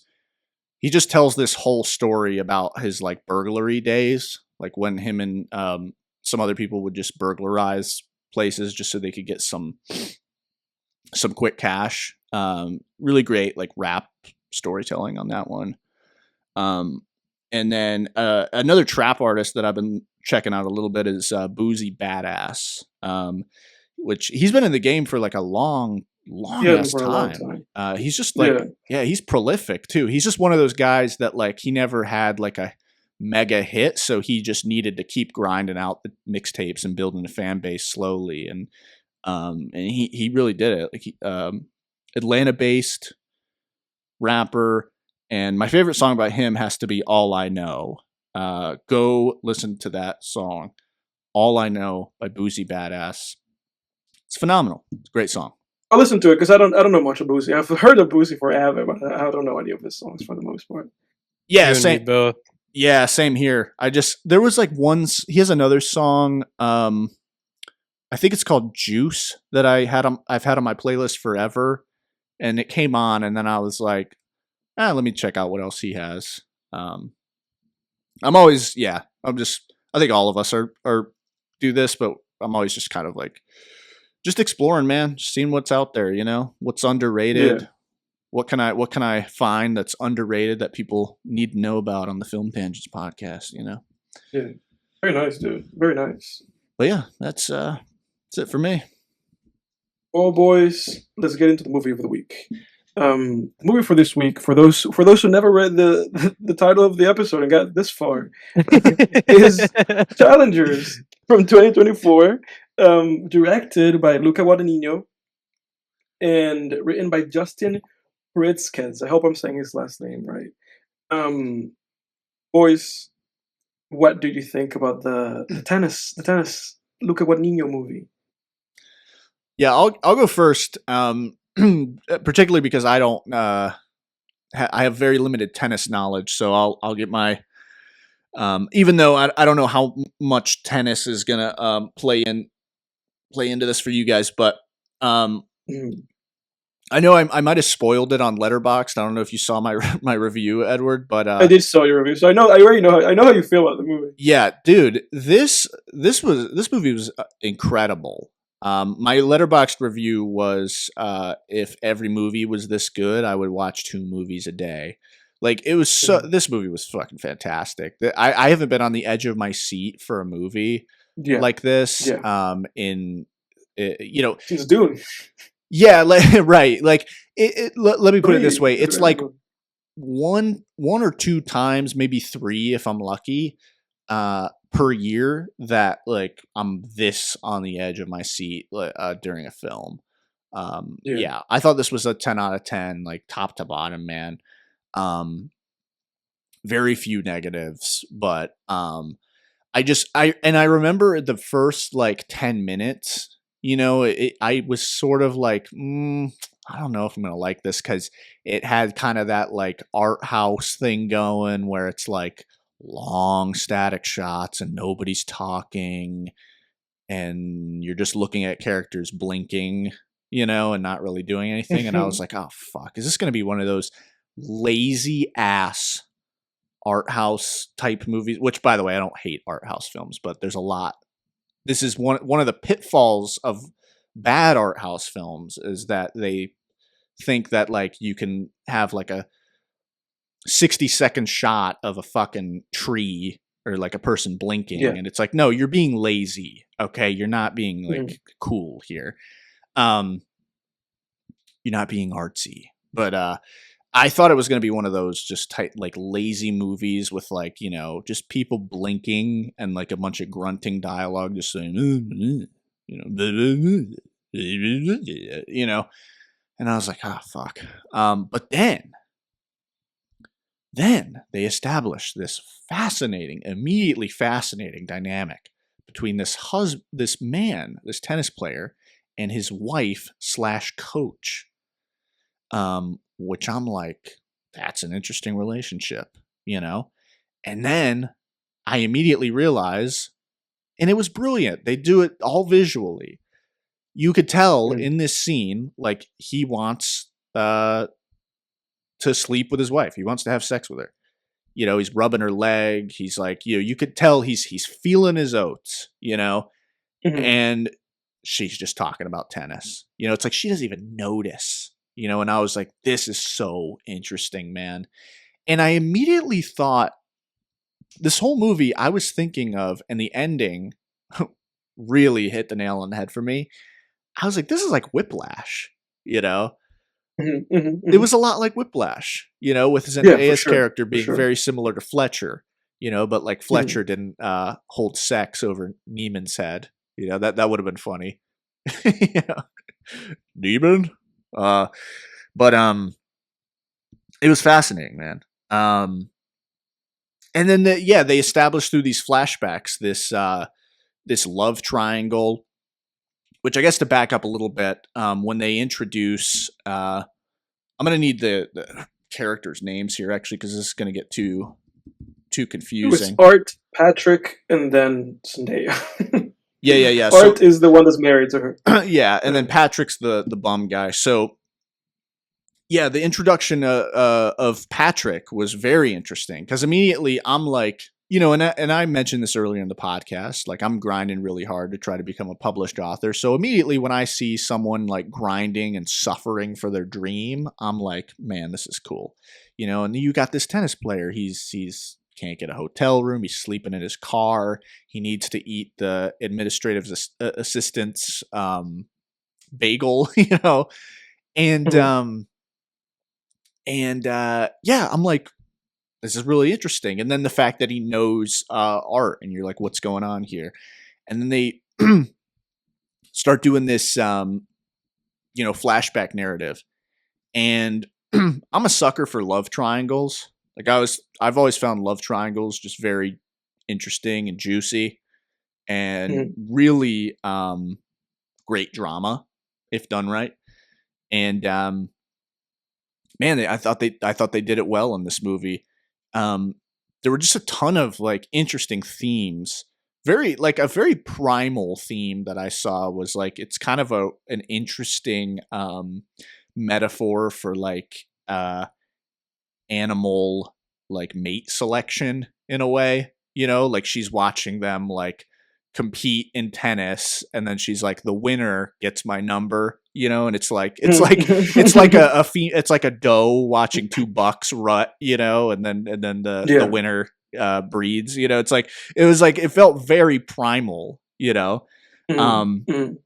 So yeah, that was an interesting theme. And then of course you got you know, themes of in there of like what's the word I'm looking for? I guess insufficiency, you know, with Art kind of being the beta, I guess, and then Patrick being the Chad, you know. That was interesting. Just these and Art just being a little weasel, man, trying to break them up. He was a little weasel. Oh, he was such a little yeah.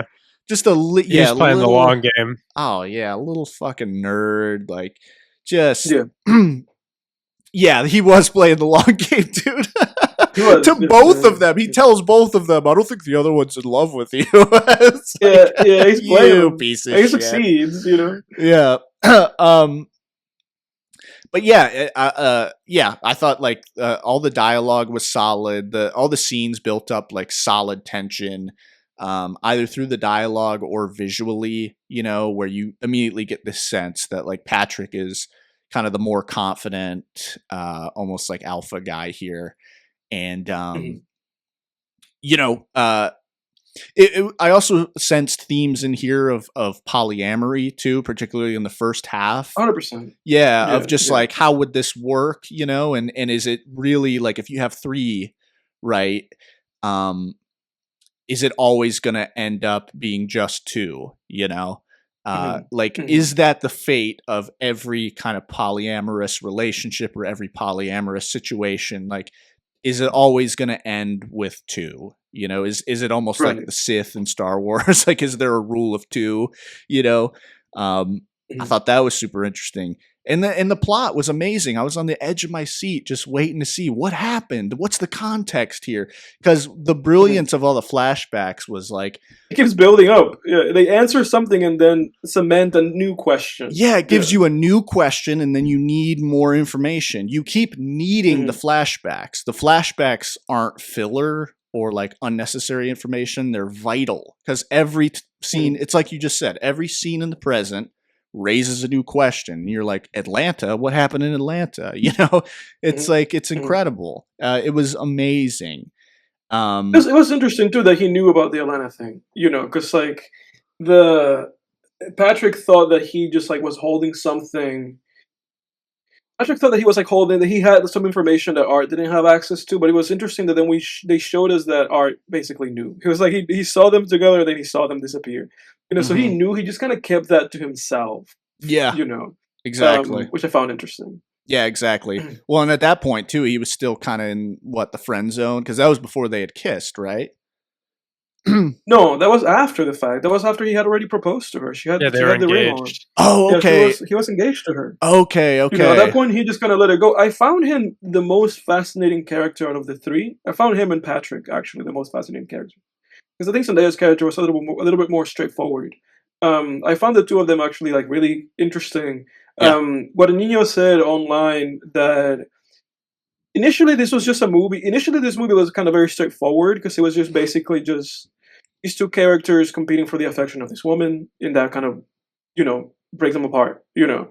And then Guadagnino was the one who said to the author of the screenplay, which interestingly enough, and props to Justin Kuritzkes, because this is his first film. This is not his first writing or anything, because he's been just working as but he's working as a working playwright. So he's been writing plays.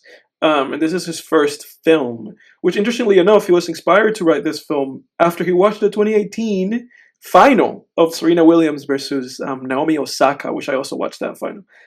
Very fascinating. Naomi Osaka beat Serena. And he said that the reason why he wanted to write a movie after that was because the author didn't know the rules of tennis at the time, and he just found it really fascinating that, at least at the time, it's not like this anymore in tennis. And Jack, I know you know this, but for Jake, for you, for some context, in tennis before, you couldn't talk to your coach. They changed that since then. Now you can talk to your coach in between points, but before you couldn't talk to anybody. You were just alone on the court. And the author just said he found that fascinating, that you just had to basically find other ways of communicating while on the court. You know, for Serena, it was that they accused her coach of doing like signs, doing things like hand signs to her, and that obviously adds to the point of this film, the climactic point where he does his serve, calling back to when he did it, saying like, "Hey, I slept with her." That was incredible. To serve. Yeah. You asked me to serve like you to communicate this, and I'm going to do it now to show you this. Because I think ultimately the crux of this movie, and it's almost like Zendaya. It's like Zendaya's the antagonist of this movie. Oh yeah. Because the crux of this movie ultimately is these two guys going back to being friends. You know, and you guys can tell me how you feel about this. But again, going back to Guadagnino, what Guadagnino wanted the script to be was basically like wanted it to be a love triangle, and he said to the author like, "I want all corners to touch." So he wanted the two guys to like each other and them for them to like the girl. So it's interesting because I think ultimately for this film, Art likes Zendaya, but I think this is my interpretation of it. My interpretation was that Patrick liked Art, that he just wanted to be with him. I feel like the interaction that they both had in that sauna at that point in the film was kind of the film's way of saying to us like, you know, Patrick just wants this guy. Yeah. You know, like he wants this guy. You know, because then there was an exchange where basically Art was like, "What other reason would I have to have anything to do with you?" You know, and then they kind of cut to him, and he's just kind of like, we're both here. You know, and also I think that first scene where they talked about, you know, like that kind of sexual awakening that they had. I think that first scene kind of, you know, where, you know, he talks about, "Oh, Patrick showed me how to do this," you know, and kind of like the shots that they have of Patrick, of that actor, that moment in time, I think, also suggested to me that he was. I think the guy was in love with art like the whole time. I think he was in love with art the whole time. And I also think that that's why Interesting. for him, he just kind of let Zendaya go because he let Zendaya go. He didn't care about Zendaya, you know. I think the thing that broke that character, and I think it's also the thing that maybe even sent him to just like wallowing and not being able to make anything out of his career, was that he lost that friendship. Yeah. Because, at the very beginning of the movie, they win the US Open as junior doubles champions, Hmm. and then Art is like, hey, would you let me win? Because Art knows, he can't beat Patrick. And the reason why Art can't beat Patrick is not because of the game, because Art, and we know this in the movie, Art is miles and away the better tennis player. Patrick has a terrible serve. That's the first thing I thought when I watched him serve. Like, it's like I thought, like, this dude has a terrible challenger level serve, and that's why he was a challengers player. He was the world number like 270 something. The dude had a terrible serve. It's out of shape. He doesn't have both of them have terrible footwork, but that's beside the point. But I think the thing with Patrick and Art was a mental thing, where Art just couldn't bring himself to really like play his best, against him. He just had this kind of mental block. Because with Art, we know that he basically, according to the movie, he went up on to have one of the greatest careers of all time. If you erase like Djokovic and Nadal and Roger Federer, he won 6 majors. He won 2 U.S. Opens, 2 French Opens, and 2 fucking Australian Opens. It's beyond me that he never won the U.S. Open, because if you win the Australian Open, you should win the U.S. Open. Yannick Sinner showed us that, because he won Australian, U.S., and Australian back to back to back. So it's like, dude, you won 2 Australians, you didn't win 1 fucking U.S. Whatever. But yeah, ultimately, I thought that that's kind of what the whole kind of hubbub with these characters was. Art just becomes infatuated with Zendaya, even though he knows the whole movie. He knows that he didn't earn her affection. Because he knows that the actual person that earned her affection and won that match between the two of them was Patrick. And then ultimately for Patrick, he wants to be with Art. So it's a very fascinating dynamic that this movie had. So Jack, do you do think? you have anything to add? Or Jake, what were you saying? I was just gonna ask real quick, but yeah, I do want to get Jack in here. Do you think that Art lost against Patrick then, just because of the pressure of Zendaya watching and wanting her number? Because you said you think he was just far and away the better player, right? Yeah, I don't know. I don't know if necessarily like I don't know if at that point in the film he was necessarily the better player. I see. I Like he don't went think he on to was. be, huh? I don't think he was the better player at that point. I think Yeah, that was the difference in their career trajectories. yeah, I Is see. like yeah. Okay. Art goes to college and like actually tries to improve Yeah, as a player, yeah, and exactly. Patrick tries to jump the gun and Because go there's pro. an interaction between Patrick and Gotcha. Zendaya where Patrick is basically trying to imply that, oh, I'm so talented, but his career amounted to nothing, because for him, between Patrick and R is basically a, you know hard work beats talent when talent doesn't work hard. Because Yeah. Patrick is a talented guy, but he thought that being talented was going to be enough, because he went pro. That was a thing in the beginning of the movie where he was like, I'm just gonna go pro, whereas Art was like, I'm gonna go to college. That's really the difference there. But like Jack said, I think at the time, I think Patrick was just the better player. But the funny thing is that I think whether Zendaya came into it or not, Patrick was never gonna let Art win. And that's kind of a point in the film where, when he thinks Zendaya is just kind of coming out just to sleep with him, and then she's like, I want you to throw the game. That's when he gets like really upset, because he's never gonna throw the game. You don't throw the game, because that way, at that point, in the world of the love of sports, right? And this is really what this movie, in a way, not really, but in a way, this movie is also about the love of sports and the love of the game, and that's really what was interesting. And that's really why Art fell in love with Zendaya, because she loved tennis. When he mentioned that scream that she had of like passion when she was playing the game, because he fell in love with that kind of drive that she had, to just be great. And like Jack was saying, I think with Art, he just he just wanted to be great, so he went on to apply himself for it. But at that point in the movie, like I was saying, I don't think Patrick was never going to throw the game, even for his grandma. I don't think he was going to throw the game. Just out of sheer respect to him, he was probably always going to beat him and win the juniors like US Open. And then that just happened. This Zendaya thing just happened to get involved in all that, and then it just complicated everything. Um, because I think that if the Zendaya thing hadn't been there, they would have continued just being friends and maybe even more than friends eventually. But then the Zendaya thing just kind of threw a wrench on the whole thing, and then he just won because he was always going to win, and then he ended up winning Zendaya. But again, dude, I don't think he cared. Like, I don't think he cared about Zendaya. I think the only reason why he was trying to get involved with Zendaya was because he was trying to be close to art. I think that was his whole incentive. Interesting. Yeah, I could see that. And there is I think there's a point to be made that Zendaya also just wanted them to get back together. They should just wanted them to get back together because I think she also knew that they kind of needed each other. For even if it was worse for her, those two guys needed each other, which is very interesting. I mean, that explains her cheer at the end too. Yeah, exactly. Because dude, this movie literally, we don't know who wins. We never look at they never show us like the state of the game. Jack, you can correct me. I thought I was okay. I thought I was the only one who didn't know who won. No, I didn't bother looking it up. I forgot to. Yeah, no, dude, I googled it. There's no result. There's no result. And if anything, that Art illegal makes smash at the end over the net. It's an illegal smash. Because see, the ball was still in play. If the ball is in play, you cannot make contact with the net. You cannot go to the other side or touch the other player. And he did all those three things. He fell on the other side. He touched the net and he touched Patrick. I think the reason why the movie ends there is because the whole point of this movie was, will they or won't they get back together? And then they get back together. And so it's like ecstatic. It's like, oh my God, they're back together.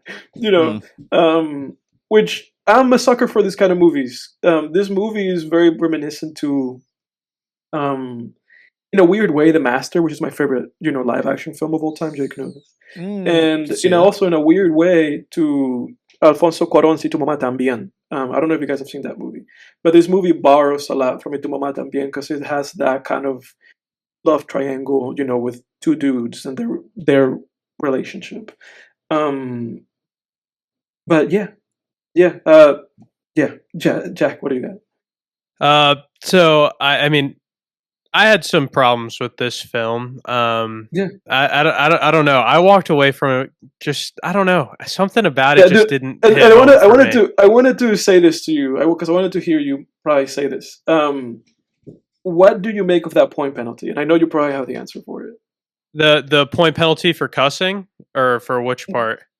Where when he says, point penalty, and then it's 1-0. Do you remember that part of the movie? Second set? Yeah.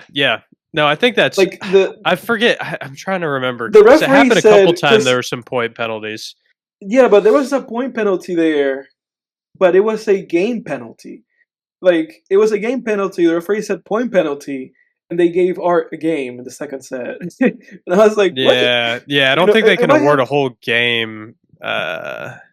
They might be able to, though. They might be able to for a severe penalty. They can, because that's what happened to Serena, that she lost. Yeah. Naomi got a game, but the only reason why I'm calling it out is because I wrote it down, and then I went on Wikipedia to see if the trivia mentioned it as an error, and it is an error. It's a goof. Because they said point penalty, but they gave Art the game penalty. Like, you're supposed to say game penalty, and he said yeah. Okay, that stuck with me. I was like, because I knew that if they had just shown this movie to anybody who watched tennis, it would have been like, actually, you said point penalty and you gave him the game, you have to say game penalty. But whatever. Yeah, I'm not the most detail person, so that kind of glanced over my head. I'm not gonna lie. Yeah, no, that bumped for me. And there's a cut. I don't know if you noticed this, Jake. There's a cut at 1 hour, 47 minutes, and 55 seconds when she meets with Patrick, and she closes the door, and then there's it cuts from her closing the door to the door being closed to then a reverse shot of the other side of the window, and that was terrible. That was some of the worst editing I've seen lately. It broke the what do they call that line?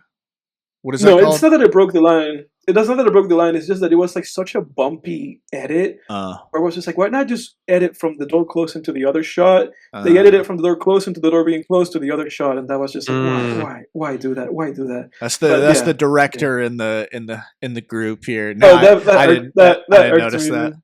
The only thing that That bothered irked me in me. this movie was like the use of the music at times. Like I thought during the games it was cool, but like there were scenes where two people would be talking, and then all of a sudden it would just be like boom, boom, boom, boom, boom, Yeah. boom. And I was like, what the fuck is That's this? so true. And it reminded me so of true. it reminded me of the Family Guy bit where it's like, we now return to people talking in an interrogation room while someone plays a trumpet way too loud, and it's just like a guy talking, and in the background this trumpet just goes like, Yeah, there it's was like a little bit of noir that music, for you sure. know. And then by the end of the clip, he's like shouting over it. That's how I felt about that. That was like the only But- negative for me in this movie. Yeah, but Jack, go ahead. I have a couple. The two things that I said. I also thought that the close, like the extreme close up shots of her knee, like injury. I thought that was unnecessary. It looked weird yeah. too. Yeah, but go ahead, Jack. So I felt like as far as tennis, I think I'll give this movie a pass. You know, Yeah, I'll give it like a pass. as far as like it wasn't exceptional and extremely, proficient. But I mean, most sports movies aren't like gonna nail it to a professional degree. But Yeah. I think that for the most part, like the actual tennis gameplay looked pretty good. If you take some of these actors, they're not going to have the footwork like you mentioned. The footwork was an obvious one. Yeah, the Zendaya had decent footwork though. Yeah, she had decent footwork, but even decent her forehand looked a little awkward. was Like terrible. stuff like Yeah. it was pretty bad. And even like when she was feeding as the coach, I was like, yeah, that's a shitty ass like tennis feed to be a coach. Yeah. When I was watching that, I was like, "Nah, just have a fucking partner. Why not just have a hitting partner? Why have her just feed Or get a ball machine and just let her sit exactly. there. Yeah, Like, whatever. But I mean, like, I'm not gonna get hung up on those things. Yeah. And then I thought that the movie, like, kind of like some of the shots aside that you've talked about, like there were some great and cool moments too of like the cinematography during the matches, Beautiful like the photography. one. Cinematography where we're seeing kind of like the first person view of each player, and you can hear them breathing. I liked that. Yeah. When you see kind of like the bird's eye view straight down on the court while they're playing, super cool. When you see the almost like anchored to the ball cinematography, obviously they're not going to play like an actual tennis ball spinning because that would just you wouldn't see anything, but like kind of like flipping back and forth, like and back and forth. I thought that was kind of cool. That's where a lot of, for me, like the cinematography in this movie really shined, and it did a great job. Cinematographer, and you mentioning that, I want to shout the cinematographer out. His name is Sayombu Mugdiprom. I hope I said his name right. He shot it on 35 millimeter. Beautiful 35 millimeter film. That's why you have that little grain in there, because it's 35. But yeah, he did a great job. He also shot all Guadagnino's movies for the past like 4 or 5 years, like four or five movies he's made. Yeah, so I'll give that just as a shout out. I mean, fantastic. I don't know if it was because I was watching it during the middle of the day and I was kind of multitasking, but I had a hard time getting into this film. I didn't feel like I felt a couple main points. I didn't feel like the stakes were very high at all through this movie for anything. I mean, we're at like a match, that's not a contenders match. Like, it's not a U.S. Open. It's not a final of a big tournament. Like, and I know that's not really. Yeah, like for me, it's like the ceiling on that for me can only be so hyped up. So like that wasn't a main selling point to like the driving force behind this movie. I mean, it was more centered around the love triangle here. But I mean, that definitely, like, could we have done like a a little bit more like of a mid-ranged one than just like, like the rundown, like A 250, maybe a 250, not a challengers. yeah, like Yeah. something. Like I mean, they totally could have played like he was rebounding his way up and took out loans or something to get to the 250 and scraped his way there. I mean, they could have done something a little bit more, but I mean, I guess they just wanted him being completely down and out as a character and really just at the bare rock bottom moment of his career. But I would say the other main point that like I didn't really feel at all, and this might be a personal issue, was just like, I don't know, these two guys just being like obsessed with Zendaya, and it's like I didn't feel like I was not sold on the fact that like she was this desirable character, like at all during the film. Like, I mean, yeah, she was good at tennis. Yeah. Go ahead. And that's my counterpoint to it, though. That like I only thought one of them was into her. You know, I really only thought that for Patrick was like a passing thing. It totally was. You know, that's why I said that I thought that for him, I thought he just wanted to be with Art. I thought that he was just like, I just want to be with this guy, you know. And I thought Art was the one that was just kind of obsessed with Zendaya. Yeah, and so like I wasn't really sold, and not even like I just wasn't sold on the fact that like she was that desirable for either of them, and like I didn't feel like that, you know, outside of the tennis realm, like it's like shown throughout the film, like she's just obsessed with tennis, like she's in bed even with Patrick, and like she can't stop telling him advice about like what he needs to be doing better. It's just like, oh my gosh, get a hint, like is that all that's going on? I felt like it was an Adam Sandler moment for me with the way Zendaya approached the character from an acting standpoint. I felt like she just played herself in the role of this character and not, you know, playing the role of this character. Yeah, you know. I had some issues here and there with believing her. There were elements, there were like stages of like the age of her character that I found like more believable than, or like that I bought into more than others for sure. Yeah, and then I felt like there was a huge leap between like, okay, like she's a player, she gets injured, you know, and then like he asked her to be the coach, but like, is she the reason why he became the great player that he is? Like that wasn't shown. If she was an amazing coach, like that could have been a way to give her like some more like value as a character and be like, she was this incredible coach that took him from, you know, being a college player to being like super successful. I felt like that was glazed over. It's definitely the implication, but it wasn't. Yeah, it was the implication though, but it wasn't, like you said, it was glazed over. It wasn't really developed in any way further than that. That's a really good point, man. That's a really good point. I don't know. And then the other things that I had issues with was it seems like constantly throughout this film for her, like it's just like seems like she can she gets away with whatever she wants. There's no sort of consequences for her. And like, I mean, maybe that's okay within the message of this story, but like, I just don't, it doesn't sit right with me that like you could just cheat on people and you can, you know, manipulate art and, you know, like there's no consequences whatsoever. I just don't think it's a good like message. Yeah, that was like my thing with Whiplash. Like it felt very similar to that, where it was like, fuck, villain got what they wanted. Like fuck you, boo. But yeah. But I love Whiplash, by the way. Go ahead. Yeah, Jack. so that, I mean, I struggled with her character as a whole, I think. Yeah.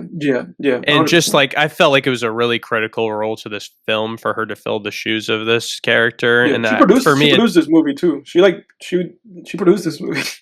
Oh, that fact I didn't know. I found kind of the end scene super unsatisfying for me. Like I know like that's the kind of the intention of it, to keep it ambiguous and to you know, let the person, you know, the viewer kind of imagine where we would go from here.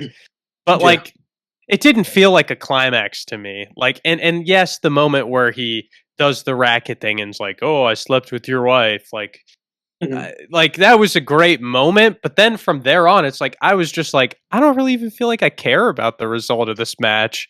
And then like he's cussing and throwing points, and it's just like, is he gonna just throw the match? Like, Yeah. and then like if he does throw the match, like who cares? It's a challengers match. So it's like I just felt like I was like, I don't really care what happens here anymore after Yeah, I like feel it, all for sure. everything's out on the table.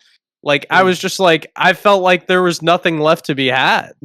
To the grace of the movie, though, it ends like really like a few minutes after that. Yeah, it does. It ends a couple minutes after that, Yeah. so it wasn't like drawn out. But I just didn't feel like that moment was like satisfying enough to be like kind of the conclusion of the movie. And I felt like there was a lot left to be had, and that it could have probably been wrapped up in a way that was much more satisfying and convey, you know, the message that was you know like an actual message. I that was something else that I just felt was like.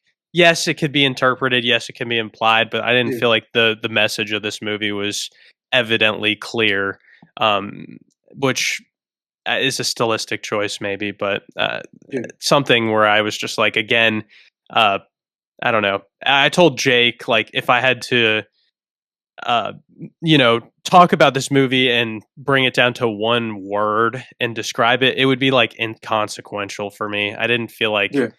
That there was any consequence. I didn't feel like there was a lot of, you know, significant driving force and like engagement for me. Yeah. Oh, dude, I respect it. I respect your opinion 100%. And I think you might be speaking for a lot of people because I think a lot of people might feel that way about this movie. Yeah. Jake, do you have anything else to add? No, I don't think so. Yeah. No, I totally get Jack's points, but man, I don't know. I don't know what to say. I'm a sucker for a good love triangle. And yeah, that is interesting. That is crazy interesting, the whole the thing. That's a great way to word it, like all corners touching. Because I can't really think of a love triangle that's that kind of love triangle. Yeah.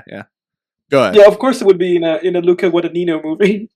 Yeah, right. Of course it would be the movie where it's like this is a guy that loves a guy and a girl that loves the guy, and then the guy loves the girl. Yeah.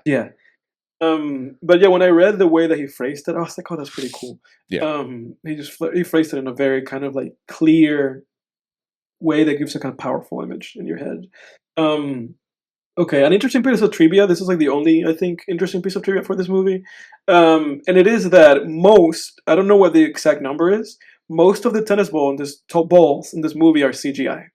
Isn't that cool? Really? Yeah, that's weird. Yes. Yeah, they're CG tennis balls, dude. They're not even there. They're just swinging into the air and they're putting tennis balls there. I mean, that makes a ton of sense. Yeah. Actually. Yeah, it must have been a nightmare to film a tennis movie before CGI, if you think about it. Yeah, because otherwise those points are going to end very quickly. Oh yeah, the balls would be going everywhere, man.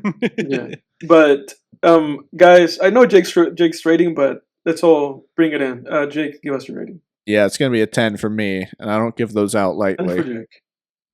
Okay, Jack, what do you have? 6 for me. So a 10 for I felt like Jake. it was slightly above average, but I had some issues. Okay. A 10 for Jake, a 6 for Jack, and that's going to be a 10 for me. So that means that for the podcast episode, we have an 8.3 average. Damn. Despite the editing issue that I had with the film, despite the kind of quirks that I had with Zendaya, despite the tennis not being the greatest in this movie, I thought that this movie basically, for the most part, this movie basically like reached like peak cinema, absolute cinema. I agree. And then it went down a little bit a couple of times, but I think this is one of those movies where the heights of the movie outweigh like any flaw that I might have with this film. Fantastic. I'm surprised that this movie is not nominated for any Oscars. The music was amazing. The cinematography was impeccable. And again, the actor for Art, I think his last name is Feist. I forget his first name. I thought he was fantastic. Like that scene where where Patrick first reveals, he does a little swing, and they cut to him, and facial expression just changes. And then when Patrick looks back at him, he kind of fakes that again. Like, dude, that was pretty good. That actor just put on such an amazing performance. And then at the very end of the movie, when he shows him again, and we have that shot of kind of like a ants eye view of him from below, just sweating, and you see the sky, and you're just kind of like, okay, this guy's in his own head. Um, he was the actor that was given the most kind of like interpret or like express a current of emotions, where you're just kind of transitioning from, exhilaration or being static and happy to being crushed and defeated. He like just navigated those emotions beautifully. He did a great job. The actor that played Patrick, he also did a great job. He conveyed a lot of emotion and a lot of meaning just with his eyes and his performance. Shocked that these guys are not nominated for anything. Oh, if I wasn't there, I'd be nominated for anything. But those two guys were fantastic. It won a Golden Globe, right? For the music. Oh, okay, gotcha. Yeah, this is how. Yeah, not for anything. This is how cool. I'm going to shout out my girlfriend real quick. This is how cool my girlfriend is. We were watching this, and I was like, "Is this up for Oscars?" And she was like, "No, but it won a Golden Globe." And I was like, "Nice." Yeah, what a Golden Globe. Me, the film guy, doesn't know, but my girlfriend knows. I was like, "My girlfriend's cool. Yeah. She's really cool." Yeah, you replaced me. Usually it would be being like, "Oh, I won a Golden Globe." Exactly. Usually I'm the one geeking out and who has all those answers. But yeah, my girlfriend's really cool, and I like her. Well, sir, what do you have for next week's podcast? Yeah, so I have this is something kind of exciting. So we're in the third season of Film Tangents, and I want to keep it fresh for us. So I actually have a new type of episode that I want to introduce into Film Tangents. It's going to be called Film Flame, and it's going to be a commentary in the vein of Mystery Science Theater 3000, where we watch a notoriously shitty movie and make fun of it. Yeah, not often, I think this will be a recurring segment. I don't want to do this all the time. Like watching shitty movies all the time isn't exactly on my my high up on my agenda. But I think it would be a fun thing to do, a few times a season. But for that, I don't have an exact movie picked out yet. I have a few ideas. I don't know if enough people vote. I would even like to do put up 5 potentials up there and have people vote on it. Yeah, it'd be interesting to see how many people are engaging. That would be cool. Yeah. So, but ideas I have, comment too if you guys have ideas. Jack, Edward, text me with ideas. The goal here too, I don't want to watch stuff that's completely and utterly unwatchable, but stuff that's happening. Stuff like M. Night Shyamalan. Exactly, dude. That was literally one of my potential choices. That or Cat in the Hat with Mike Myers. Stuff that's not it's slightly slightly watchable, but it's horrible. X-Men Origins Wolverine, shit like that. Shit that's we can make fun of it, but it's not down for that. Yeah. So anyway, comment below what you want to see us flame on Film Flame, the special, new type of episode introduced in season 3, and vote. Keep an eye out for a community post. Jack and Edward send me some ideas too. But that's it for this week, folks. Thanks. Hey, next time on Film Tangents, everybody. See ya. Signing off. Later, guys.